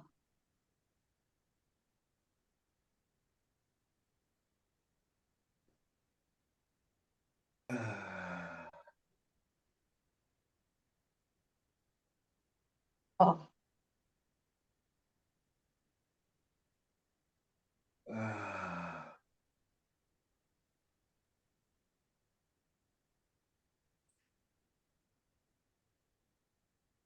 Oh. Keep on breathing, eyes open on the inhale, closed on the exhale, okay? And really try to make an effort. Now, what can happen is you get super relaxed from this and your body's going to try to go to sleep or it's going to try to get you to stop.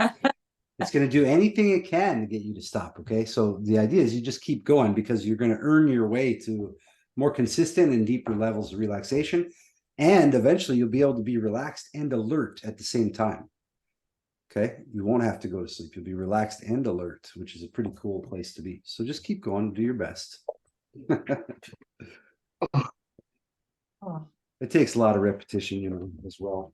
But just keep going. So eyes open real wide on the inhale and close them down on the exhale.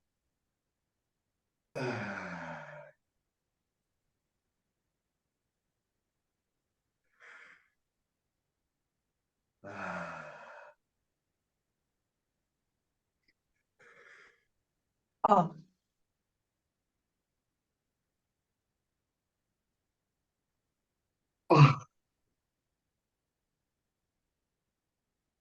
Oh. Very good. Okay. Keep doing the eyes open and closed. Open on the inhale, closed on the exhale. And now add the shoulders with it.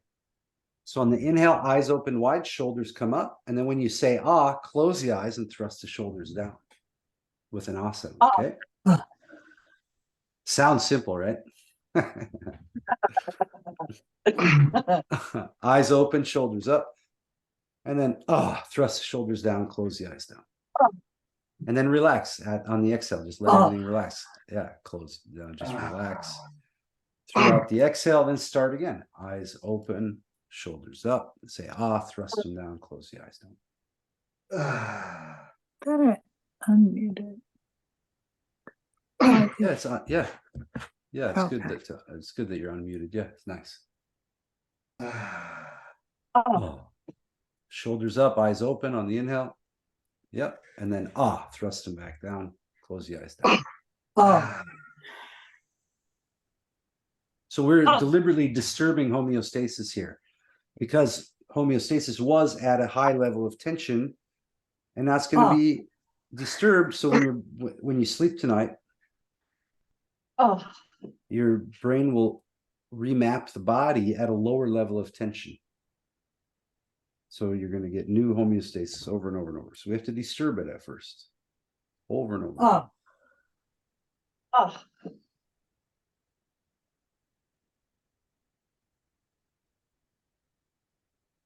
And the idea is you're not going to make anxiety or anything go away, but you're going to increase your tolerance for feeling alive. And not reacting to everything.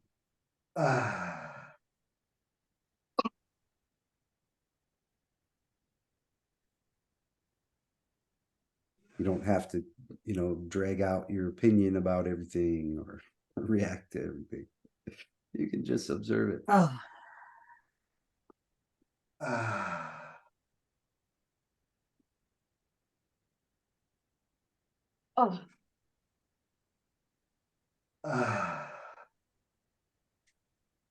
Eyes open, shoulders up on the inhale, and then thrust them down, close the eyes down throughout the exhale.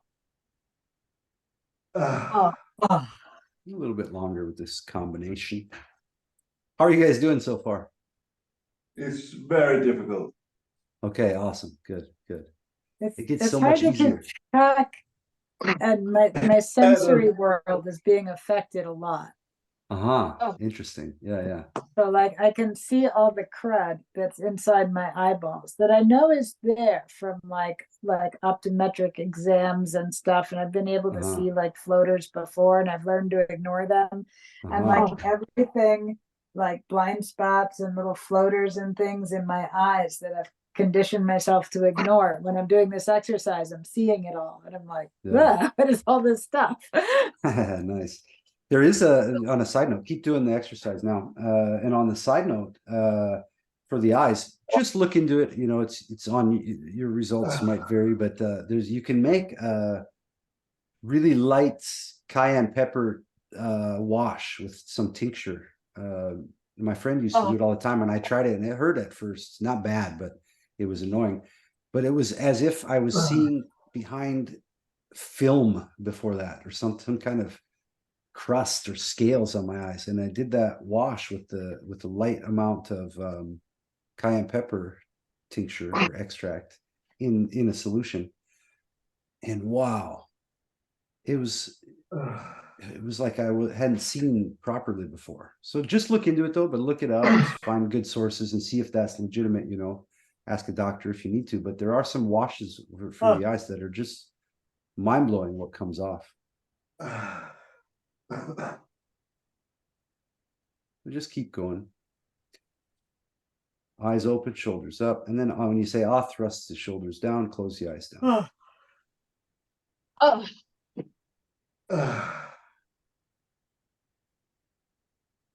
Oh, oh.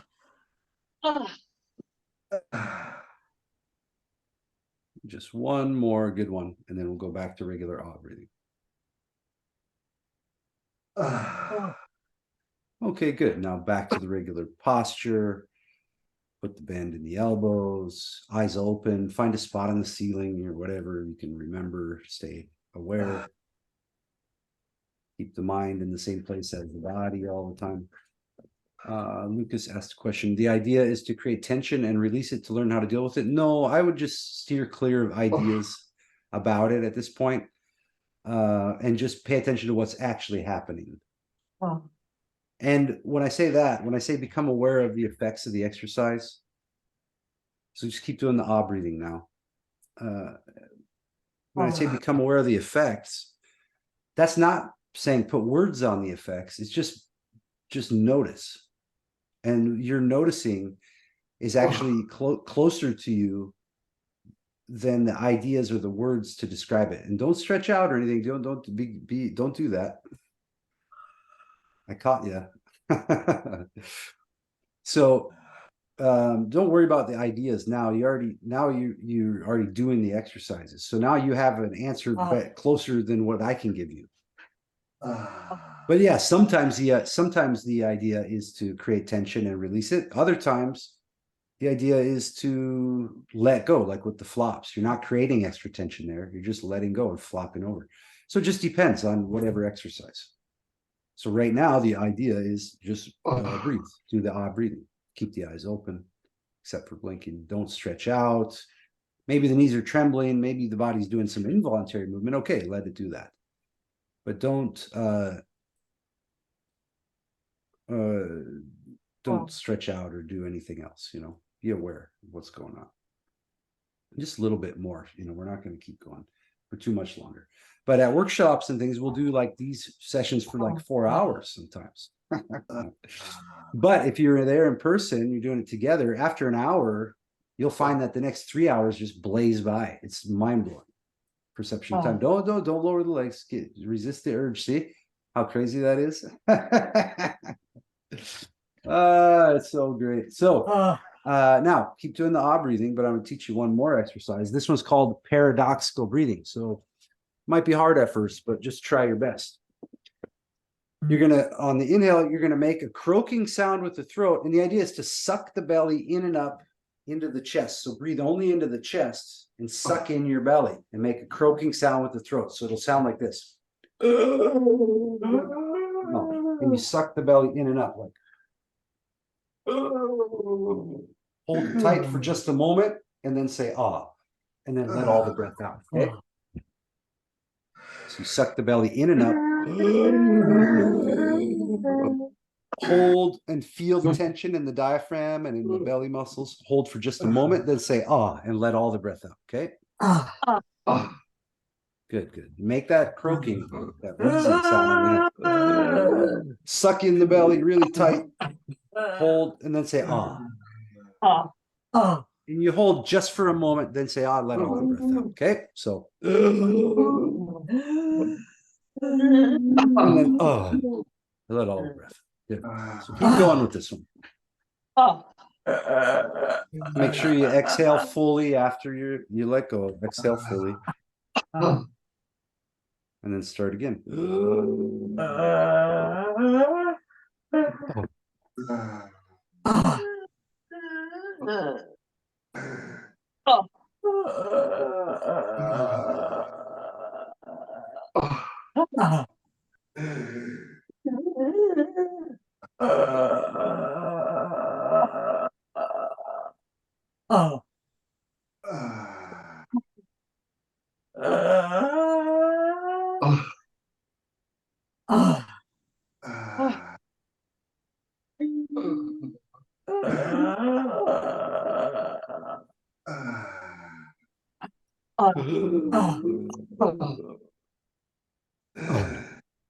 Good.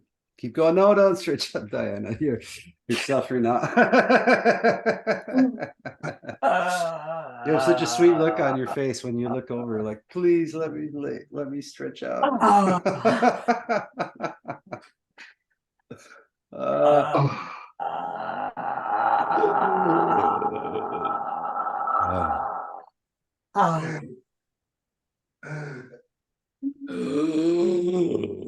Hold. Is and the then, paradox that after I draw all that in, I don't have anything to exhale, no matter how much I try?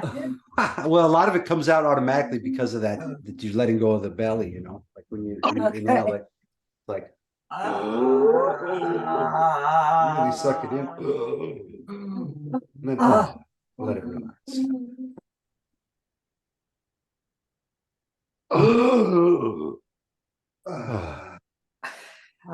Oops. That's all right.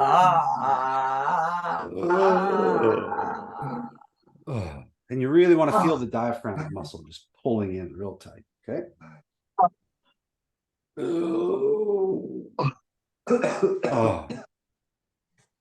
And that's normal for the coughing to happen. That'll happen. Dry mouth and throat and all this kind of stuff. Okay, so now let it go, relax, go back to the regular odd breathing. So now breathe, start the breath deep in the belly, let it fill the chest. And breathe through your mouth. Let your mouth hang open, loose, keep the eyes open. Say let all the breath out. Okay.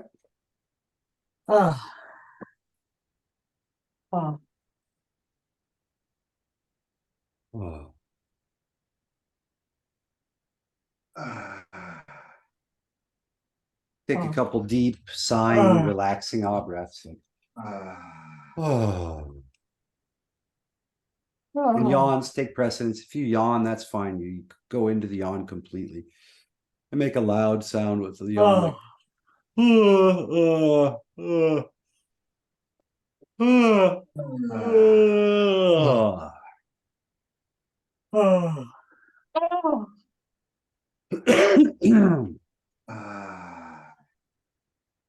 Belches, farts, yawns, sneezes, everything. You'd let you yield to those, okay? Okay, so now again, without stretching out, just lay your legs flat. No, don't stretch out or anything, just lay the legs flat. Yeah, exactly. Perfect. That was great. You just lay them flat. Take it easy. Thomas, lay up. No stretching out. Don't scratch any itches. Just lay there. So now this next part, and you can do this part with your eyes closed if you want. You're going to say and wait till I demonstrate it. I'll tell you when to go.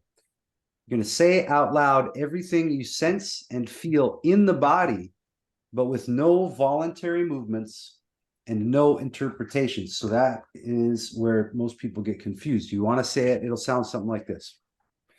And you can repeat things. You want to keep a steady stream of talking going out of your mouth at all times through the whole time doing this. It's called sense and feel. So it sounds like this. There's warmth in the hands, tingling in my feet, twitches in the butt, twitches in my butt, movement in the belly, movement in the pelvis, movements in the chest, sensation on the hand, itch on the right hand, itch on the right hand, itch on my right hand, itch on my right hand.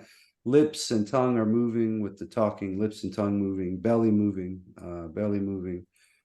Warmth in the belly, pressure in the low back, tension in the shoulders, movement in the shoulders, movement in the shoulders, movement in the spine. Whatever it is that you notice, just say it out loud and then move on. Okay? You keep it about the body, only basic physical observations. If you don't have a word for it, just say sensation or movement or trembling or convulsions, whatever it is. You see, you keep it very basic. No voluntary movements. No interpretations. Okay, so go ahead and you can do it eyes open or closed, whatever you want, but keep a steady stream of talking going out your mouth about what's going on in your body. So go ahead and go. Cold, shivers, tingling skin, pulling, Fingers cold. pulling in my legs, pulling in my throat, Go. Coldness around my head. blobs in my vision, In my back. because of Lower back. blobs in my vision, In my hand. and tingling in my skin, Back of Cold knees. on my feet. shivers, Swollen. Cold my on toes are wiggling, Leg heel cold. little soreness in my toe, on my back. pulling in my foot, Elbows. pulling in my legs, Left hand shivers. swollen. On my feet. Little finger. Tingling in my on each hand. Tingling in my left hand. wrist. pulling in my back, Tension in pulling in my head. hip, pulling in my legs, Sensation Warmth on my shivers feet. in my skin, with tingling in across my forehead, skin, Tingling in my head. belly, like Tingling on goosebump my shivers on my skin, tension of Coldness lower back, under the sole of my feet and my toes. Coldness. bottom of feet cold, pulling in my the neck, center ground, Cold toes. Cold feet.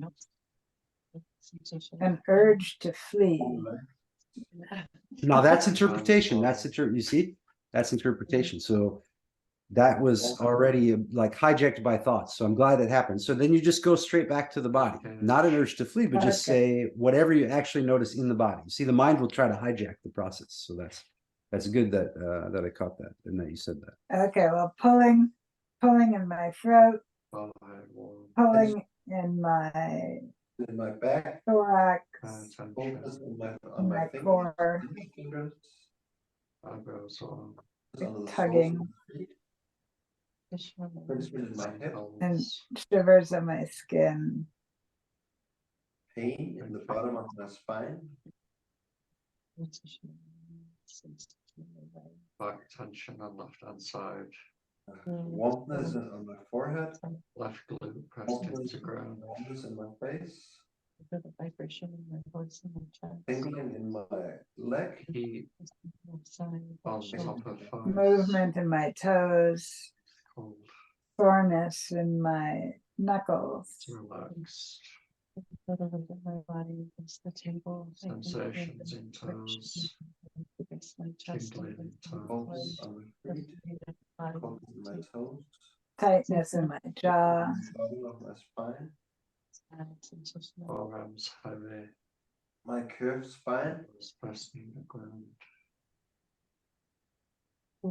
Tension on the side of my body.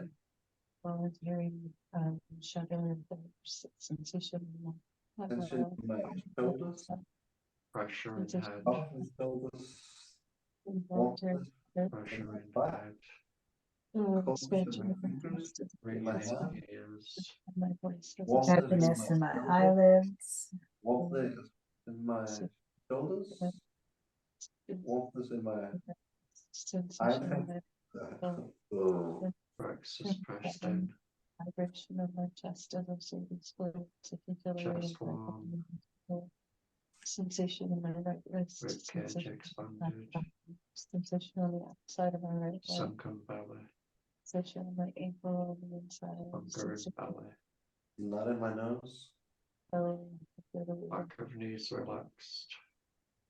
Tingling in my Knees warm. skin. cold in my fingers, coldness on the sole of my feet, warmth in my knee, pain in my spine, warmth on my back, coldness on my shoulders, warmth in the back of my neck, Tension behind Cold the burns. eyes. my skin is hot, Hips a little tight.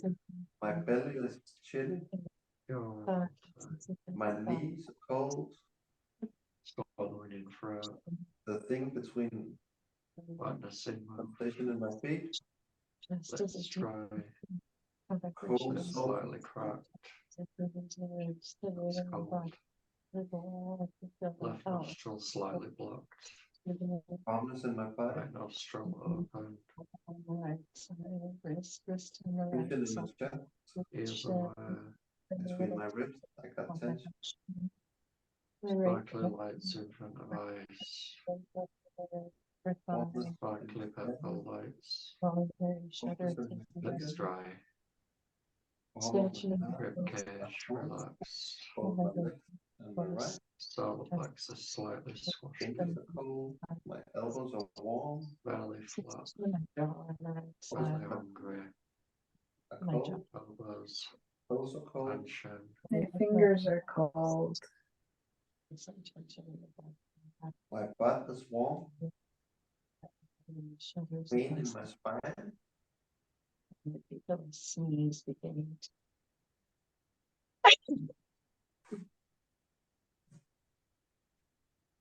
Chest, big sneeze. Weight of my body against the table. warmth on in my forehead, Right leg.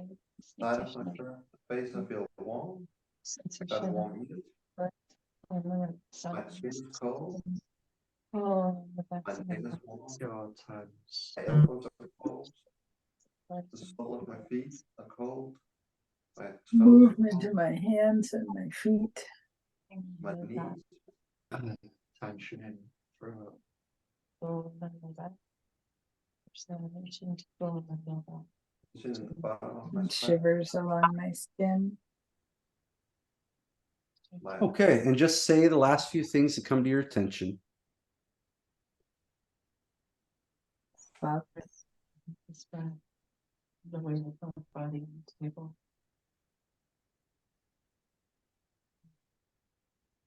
Sure. Okay, and now you can just take a few breaths, stretch out, don't jump up right away. Just stretch everything. So make sure you stretch your shoulders, and your back, and your legs, and just stretch everything nice and slow. Oh. Make it easy.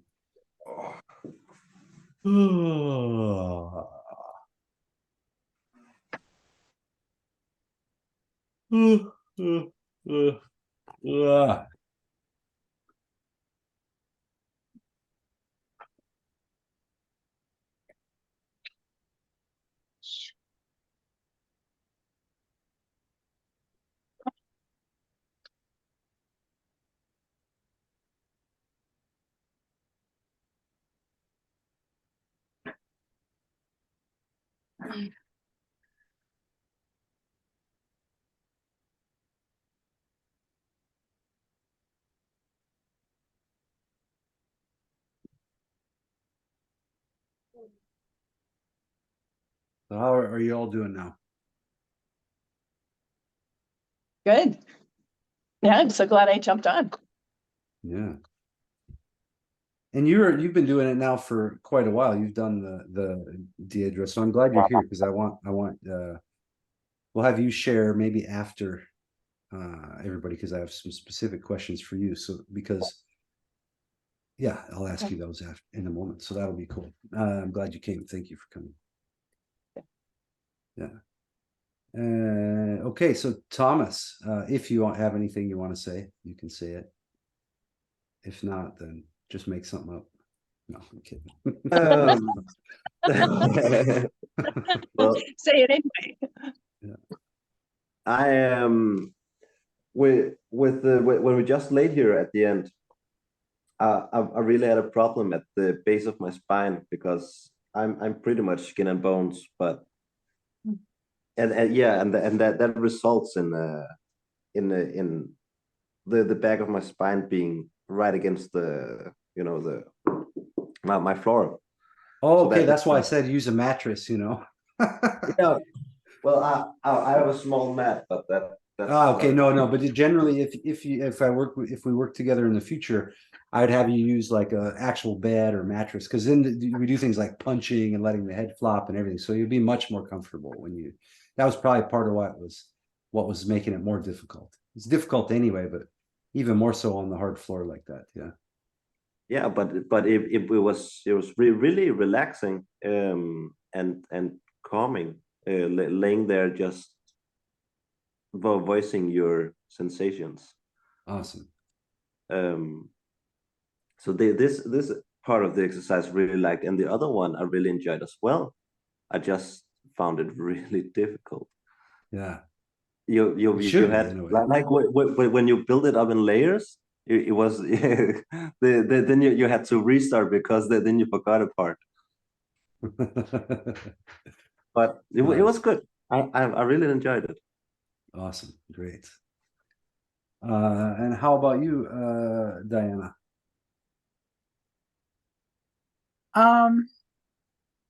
I noticed I was really fighting doing it like a lot. Like, I was really dragging myself through it, kicking and screaming inside. And I think part of that is like, I have a lot of demand on me right now. I'm a 24/7 caregiver and I have a lot of things that I'm neglecting that I feel a lot of shame and anxiety about.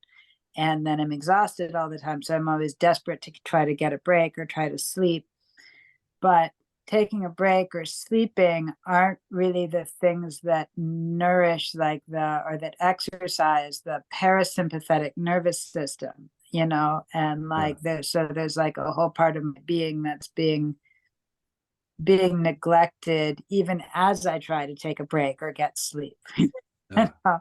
That there's like this whole sort of presence and mindfulness and being observant of my environment and my own body that I am completely missing. And it felt so foreign to me, even though at one time in my life I was very good at that.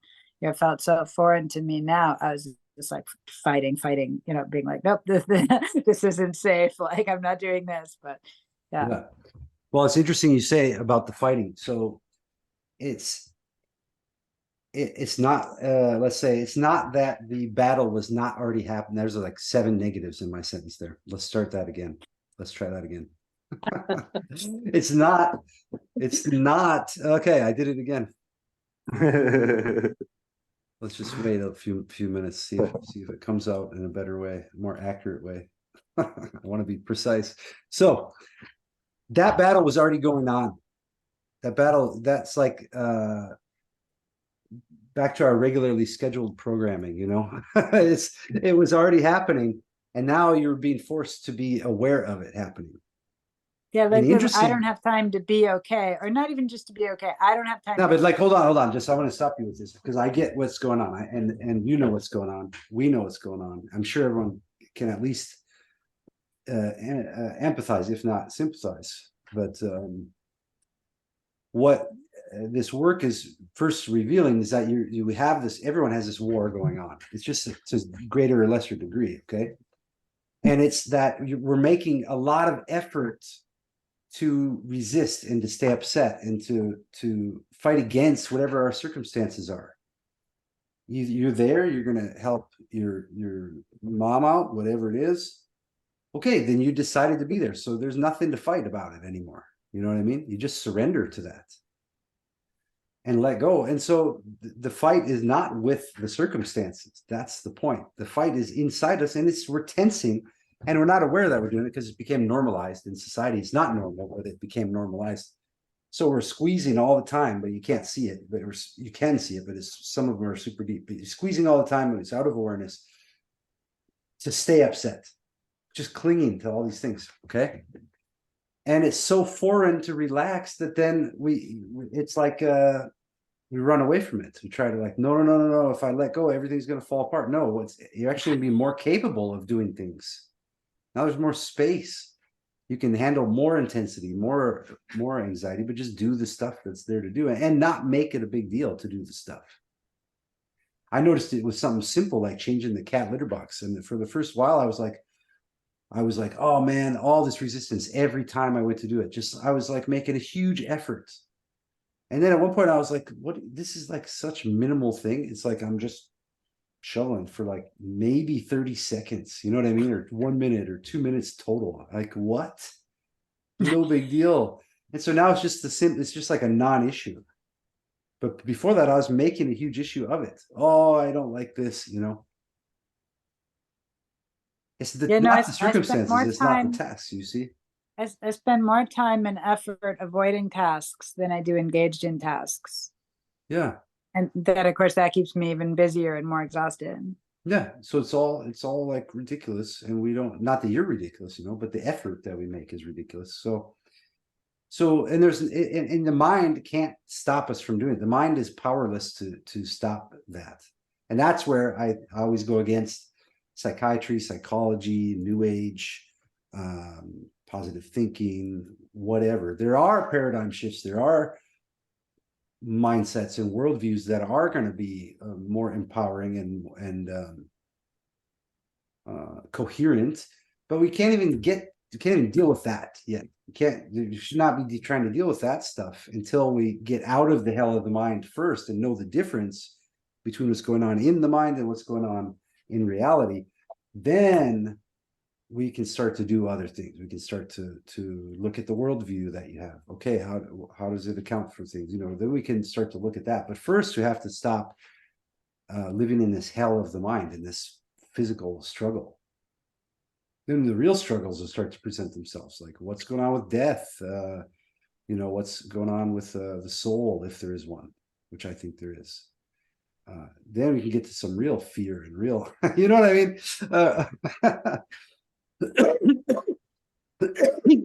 Get down to the real basics. So that's the point.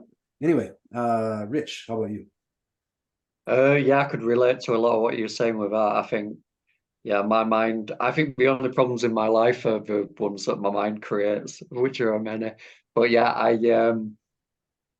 enjoyed that. I found it very relaxing, and I don't know if it was because I was taking in a lot of oxygen with each breath, but I don't know if I was doing it right in this way, but in between I was kind of, I don't know, pausing for 30 seconds before I thought, all right, yeah, I'd best do another one. But I felt very little need to, I felt very little need to breathe, if that makes sense. And I didn't know whether to force more breaths or whether to stay with what I was doing, which would generally just not breathe very much. Well, from now on, no, you would actually, Jesus, if I don't die. So, no, you don't want to do those pauses. You can do that later. You don't, but you want to do the. So I have to force the breath. No, you want just a full breath, smooth breath, but still keep breathing. Yeah, but what I'm saying is I don't need very many breaths. So do I pause between breaths or just breathe very slowly? We're not talking about what you need. We're not talking about that. We're just doing an exercise. And for this exercise, the instructions are you keep inhaling, and then at the height of the inhale, say and let all the breath out. Start the breath deep in the belly. Start again immediately. Almost immediately. Yes. Okay. I want you to ignore all those thoughts and ideas about it. Okay. And just do the out breathing. Yeah. So what's happening there on some level is the mind is now deciding that it knows better than what the instructions are. You know what I mean? It's adding. No, I was trying to do what I thought was best. According to I what may- measure? I maybe should, well, I followed the instructions to the best of my ability, but obviously I wasn't following them very well. So I should have asked.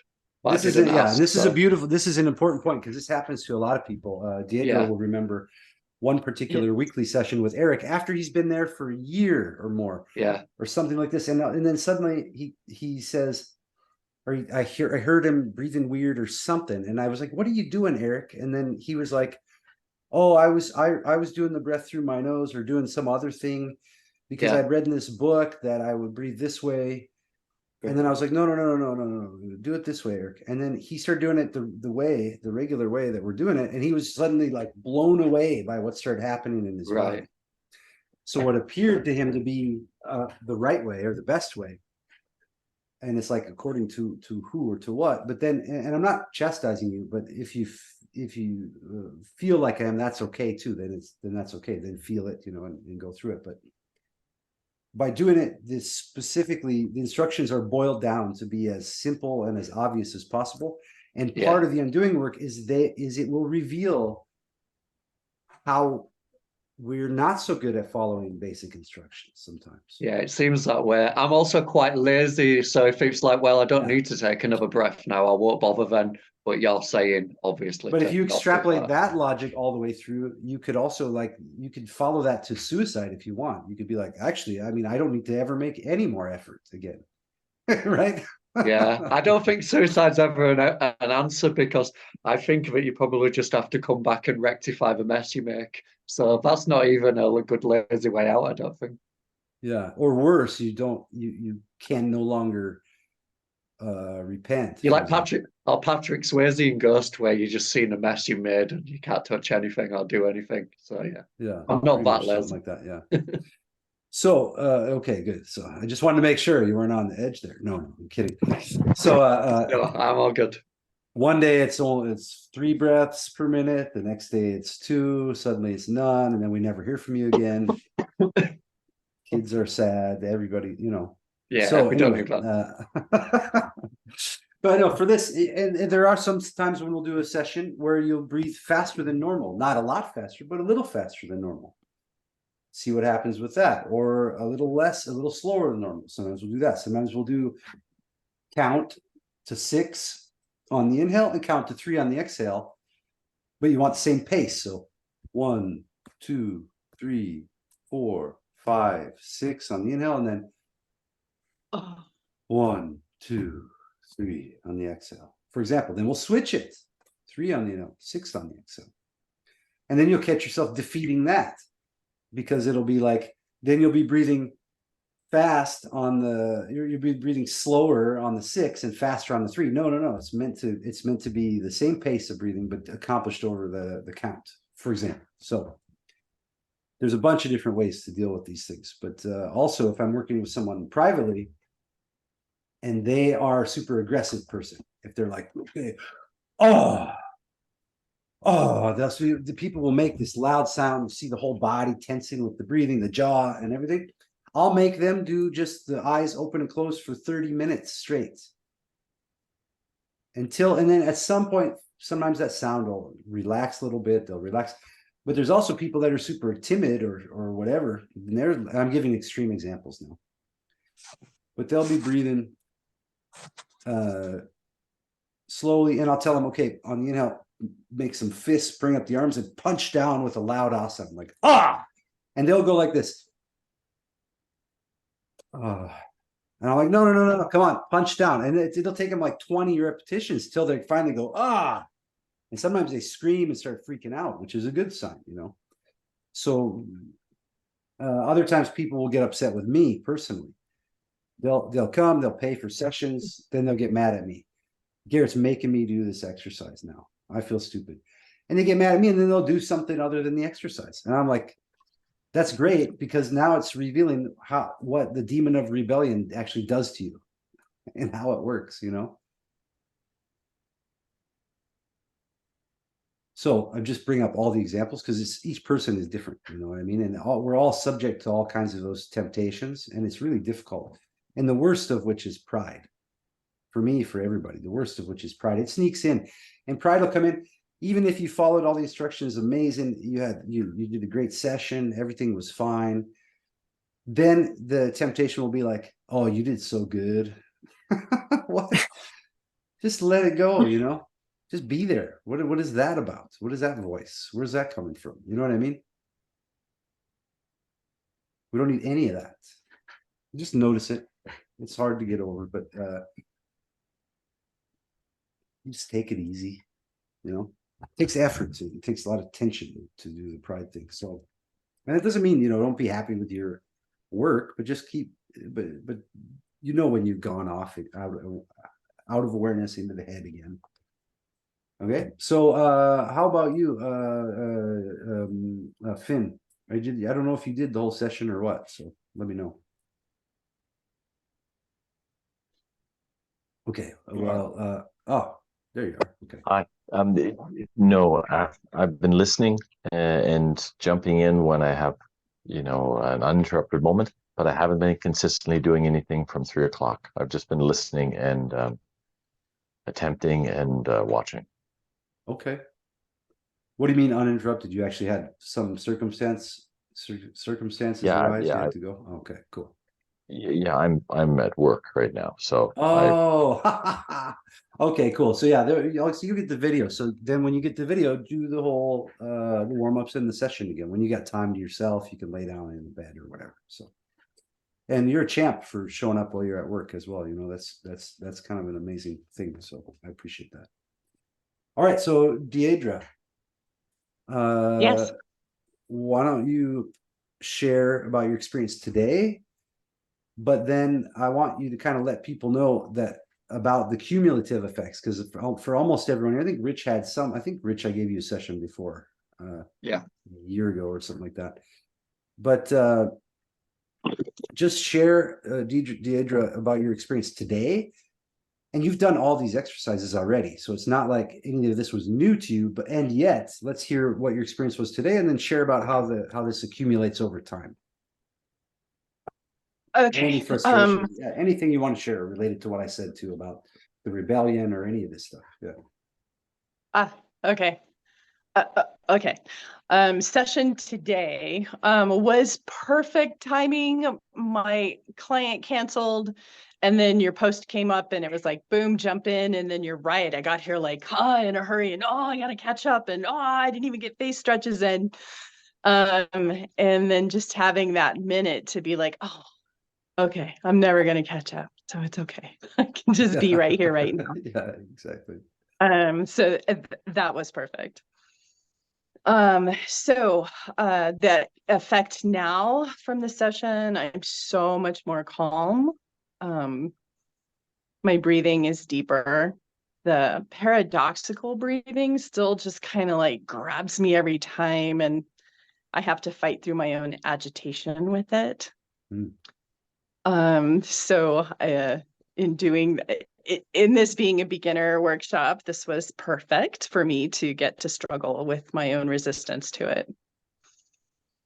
Okay. Oh, a little bit about the rebellion. Oh man, so many times you like give an instruction and my immediate reaction is to do it my own way or to tweak it to suit me better. Yeah. So just overcoming that resistance and that immediate internal like reaction of rebellion. I was just an obstinate and rebellious child, and I'm an obstinate and rebellious adult. And so learning to tame that through this work is pretty amazing. I've been through lots of different kinds of work, and this is the one that lets it all be okay. Yeah, that's awesome. And what about the results Yeah. over time? So that, well, Yeah. you already kind of displayed it. So as you guys can tell, like it's, let's say it gets easier to get yourself to do it, but the experience itself, I don't know that it gets any easier. The last 3 Sundays, I think, when I do the weekly group session on Sunday nights, I almost always lay down and do the exercises with the group. And the last 3 Sundays, on my way home to get ready to do the group, in my head, I was like, oh, I'm not going to do it today. I'm just going to turn off my camera. I'm just going to give the instructions and sit here. That'll be so great. And then when I got there, I'm like, no. I want to do the session. I'm going to do the session.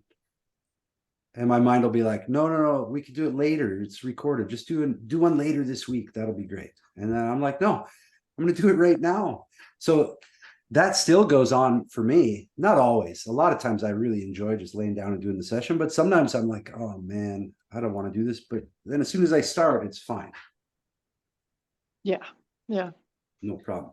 And what I want to mention is I'm just passing on the exercises, the direction, the instructions I boiled down to as simple and clear as possible. And I'm always adjusting that.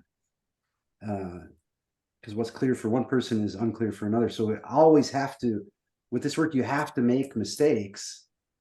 You have to know you're going to make mistakes, and you have to make mistakes in order to ever get there. So on my end, the job is to describe the exercises with as little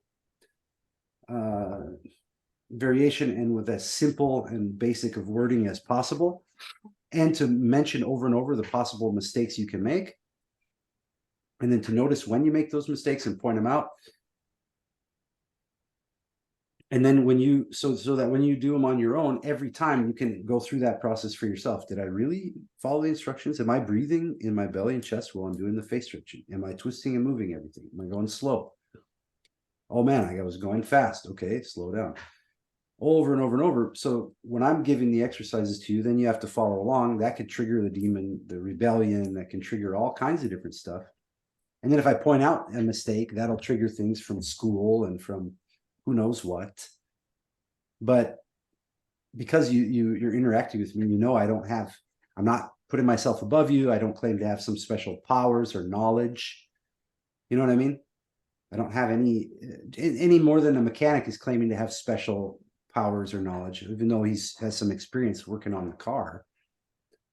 But you can go do any of the stuff that he does. So I give you the instructions, then you follow them, or you try to follow them. And when you don't follow them, or when you add stuff to them, or when you do something else, that is part of the undoing process.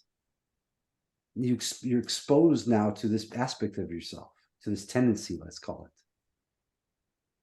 And then you might be able to notice that at other times. Like, what other stuff are you doing that little thing with? And the awareness of it makes it change automatically. So you don't have to go an hour study up on that or read a book on that or try to solve it. You just take it easy, keep doing the exercises. And once you have the instructions, okay, the face stretches, the shoulders, whatever it is, now you can do them. And then revisit the instructions over and over so that, am I really following the instructions? So with the flop, it'll get deeper and deeper. You'll be more and more able to let go and really feel that sense of free fall, for example. Tiger claws, it'll get more deep. The growl will get deeper, and you'll be able to feel some intensity when you're doing it. With the laughing and crying, it'll get more realistic and more intense. But it's like chipping away, over and over. And so you want to get yourself to do the exercises. This full session we did, you'd never do more than one full session a week. That's with the lay down. But the warm-up stuff you can do every day. The sense and feel you can do anytime. The saying out loud thing. If you get overwhelmed with life, you can just lay down, say out loud everything you sense and feel for 10 minutes, 20 minutes, an hour, whatever. You have to build up to it though. So,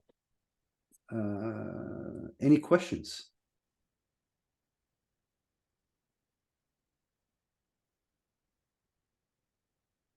Ooh, I can't hear you. I don't know why. It's a mouse. Because I muted myself. Oh, okay.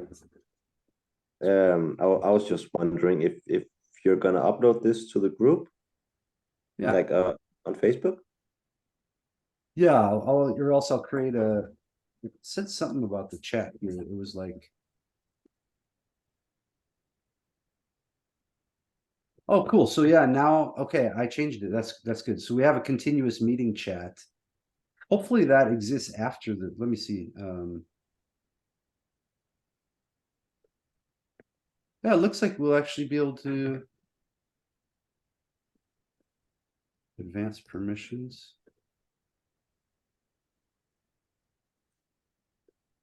So yeah, it looks like Oh, member list. Okay, so we want to add. Here, good question. So I'm going to add folks.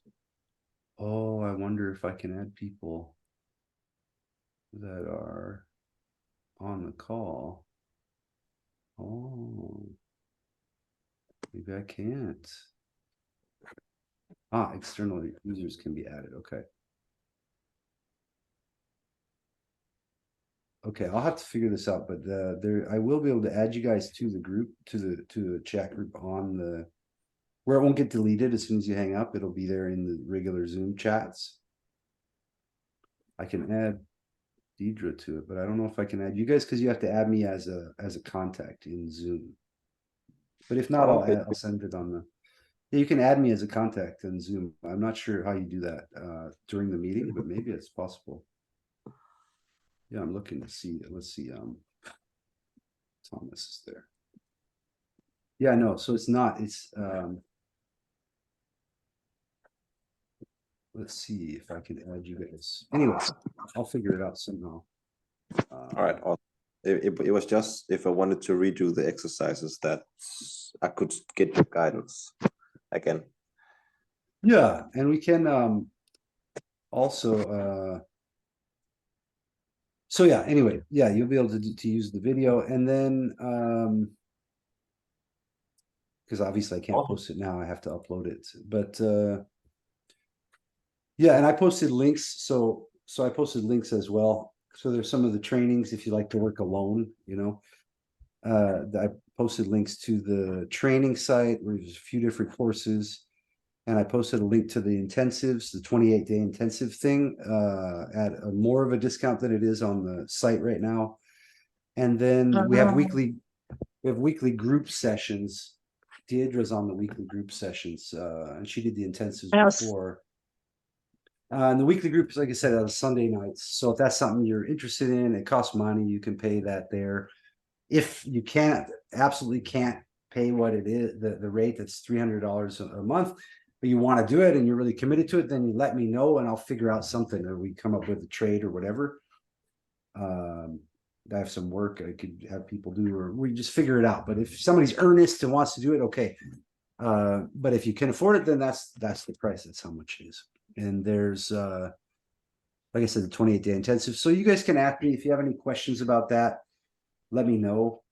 You have access to me. Everybody here, if I'm not friends with you on Facebook, you can add me there. You can reach me on Telegram. That's usually the best one because you can do video and audio and stuff really easily. It's nice. At Radical Undoing on Telegram, Telegram app, or you can add me on Zoom, which is radicalundoing@gmail.com. If you know how to add contacts on Zoom. So that's the best bet. Either add me on Facebook, add me on Telegram, or add me on Zoom. And then I can add you to this chat group. You can have the links whenever. And then anybody that I work with, or people that buy the trainings, or you guys, Rich can testify to the truth of what I'm saying, that Rich and I met online like whenever a year ago, gave him a session, then let him know about the weekly sessions, intensives, whatever. Then he went and did his own thing, and now he's back. But I was always around. If he had a question, you know that I'm available to people that want to do this work on whatever level. So you can spend a lot of money with me if you want, like Deidre, or you can spend none. And there's tons of stuff on YouTube. We do live streams on YouTube. There's a bunch of podcasts, the Art of NGF podcast. It's kind of like mind-blowingly endless amount of material that I put out there. So you can do it for free, or you can spend money, or you come here to Croatia. You can work privately together. I do workshops in England. I didn't do them this year for some reason. I don't know why. I wish I had, but maybe I'll do it this winter there. I don't know. And we'll probably have one here in Croatia at some point too, somewhere in the woods. We usually rent the whole farm. You stay, the lodging and the food are included. You stay for the whole week. We do tons of undoing. We do art. We do music. We do all kinds of stuff. We have great meals. Watch some movies. Watch some shows. and learn all kinds of things. So in person, it's like the immersive ones are my favorite. You know, you can get the most out of that. But it's a big commitment, a lot of money, a lot of time, travel, all that kind of stuff. So yeah, any other questions for me? Oh no, I think I was direct messaging you, Diana. I'm sorry about that. It's supposed to go to the whole group. Meeting group chat. There we go.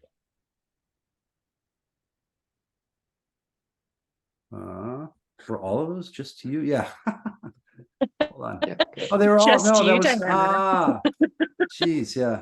And no one else can buy any of it, only Diana. Okay. Yeah, that was it's like because I was trying to add everyone to the group, so then I wish it would. It says participant can chat with meeting, group chat, and anyone directly. Yeah. And safe chat. Join Finder. Oh no, that's so maybe you guys can save the chat too. Huh. Anyway, there's some tech stuff. I don't know how to add everybody, but whatever. Okay, so any other questions?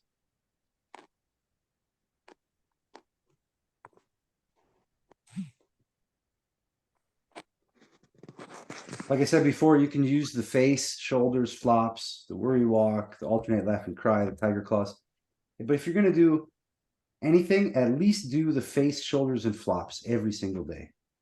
Face 5 minutes in the morning, 5 minutes at night. Shoulders once in the morning, once at night, 1 full minute at least. And the flops that we did, do 10 of those once a day. That's it. So that's Can I 5 share minutes about the face. 28-day intensive? Yeah, if you want to, yeah. Sorry, I didn't mean to interrupt you. I thought you No, were no, done. please do. The 28-day intensive has so many great exercises and processes to interrupt all of the patterns that you're stuck in. All the patterns that I was stuck in. It gave me this opportunity to like just kind of literally rewire patterns and habits and addictive behavior and all kinds of things, all in this packet of 28 days. I What's took a little bit longer Deidre, because I'm a little, yeah. Deidre, sorry, it was breaking up just a little bit, so move closer to the router. But what I want you, if you want to share some maybe embarrassing or some specific example, if one comes to mind, like like what one exercise that stood out to you or something you remember. I didn't plan on this, but it's interesting that you came. Because it's such a weird thing to try to explain the intensives. You know? Things like watching a television show with a certain perspective in mind, or my favorite was this activity called King or Queen of Infinite Space. Right, that one was kind of my favorite because I had all these ideas about how I was going to apply it. And I ended up applying it going to Costco. And I was the queen of infinite space at Costco, and it was amazing. People got out of my way.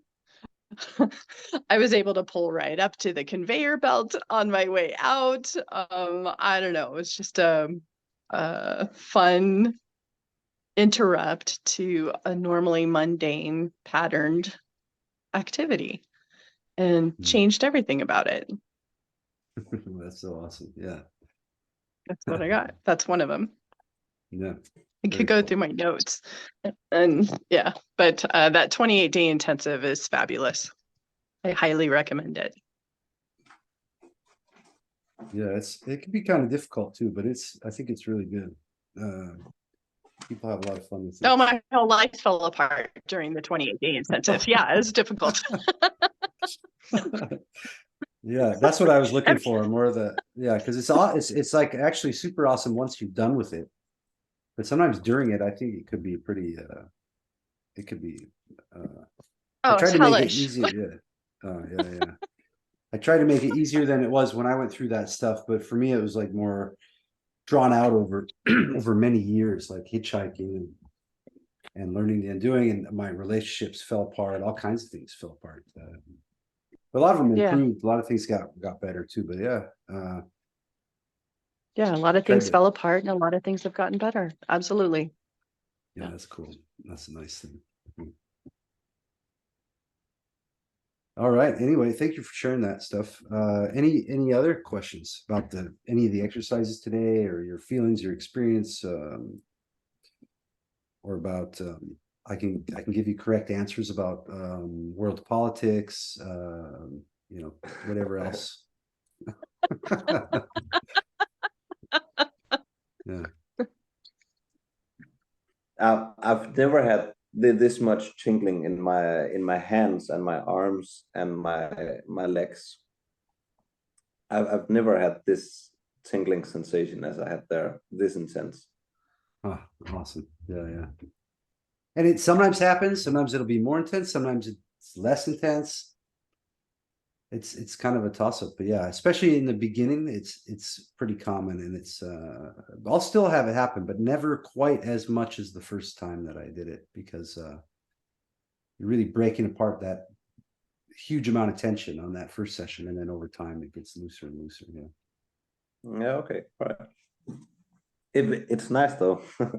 Yeah, I really enjoy it as well. Yeah, that tingling is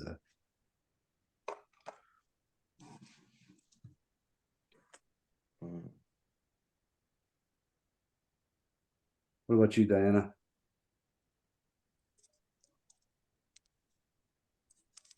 Um,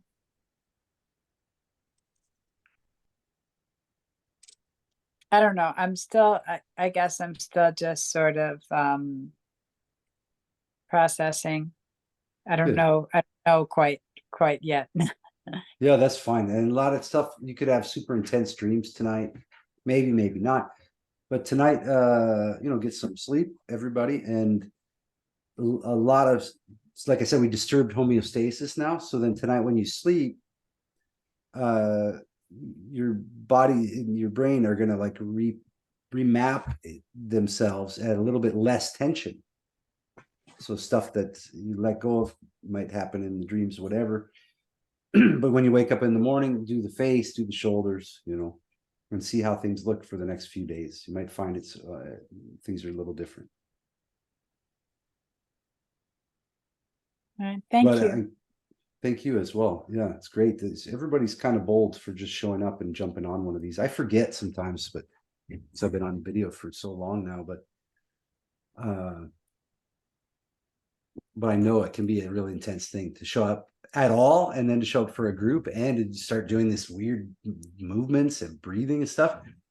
But it does demonstrate another point is, why is that stuff why is that weird? How did that happen? How did it become weird to actually move our body somehow like this, And it's okay that it's weird, but just you want to notice that. And I would encourage everybody, regardless if we ever talk again, but I hope you all stay in touch. Regardless of that, though, just make a habit out of doing that face and shoulders and flops every single day. Let's say do it at least for the next month. And it might be hard to do at first, but if you keep it up, just consistency with those three things, you're going to have so many changes start to occur in your life. You'll be so much more relaxed, so much less reactive, so much more aware of what's going on. So at least stick with that. And that's 5 minutes for face, 1 minute for shoulders, maybe 2 minutes. And then let's say 3 minutes for flops. So if you do that's 9 minutes, let's say 10 minutes total, once in the morning, then at night 5-6 minutes, because you don't have to do the flops again unless you want to. Just that much. Make sure you do that much every single day for 30 days, and you will be just blown away. You'll be blown away at what happens. And it just keeps on going, keeps on going. New insights, new awareness.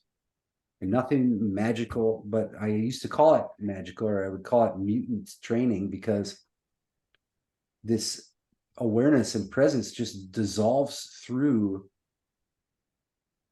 the challenges and the problems of life and your own pride and the hubris and all this stuff, and you just can become clear and aware. That's like a superpower. It's totally amazing. It doesn't matter if you have a million things to do, life is just shitting on you. You can just embrace that. Who can stop you then? What can go against you?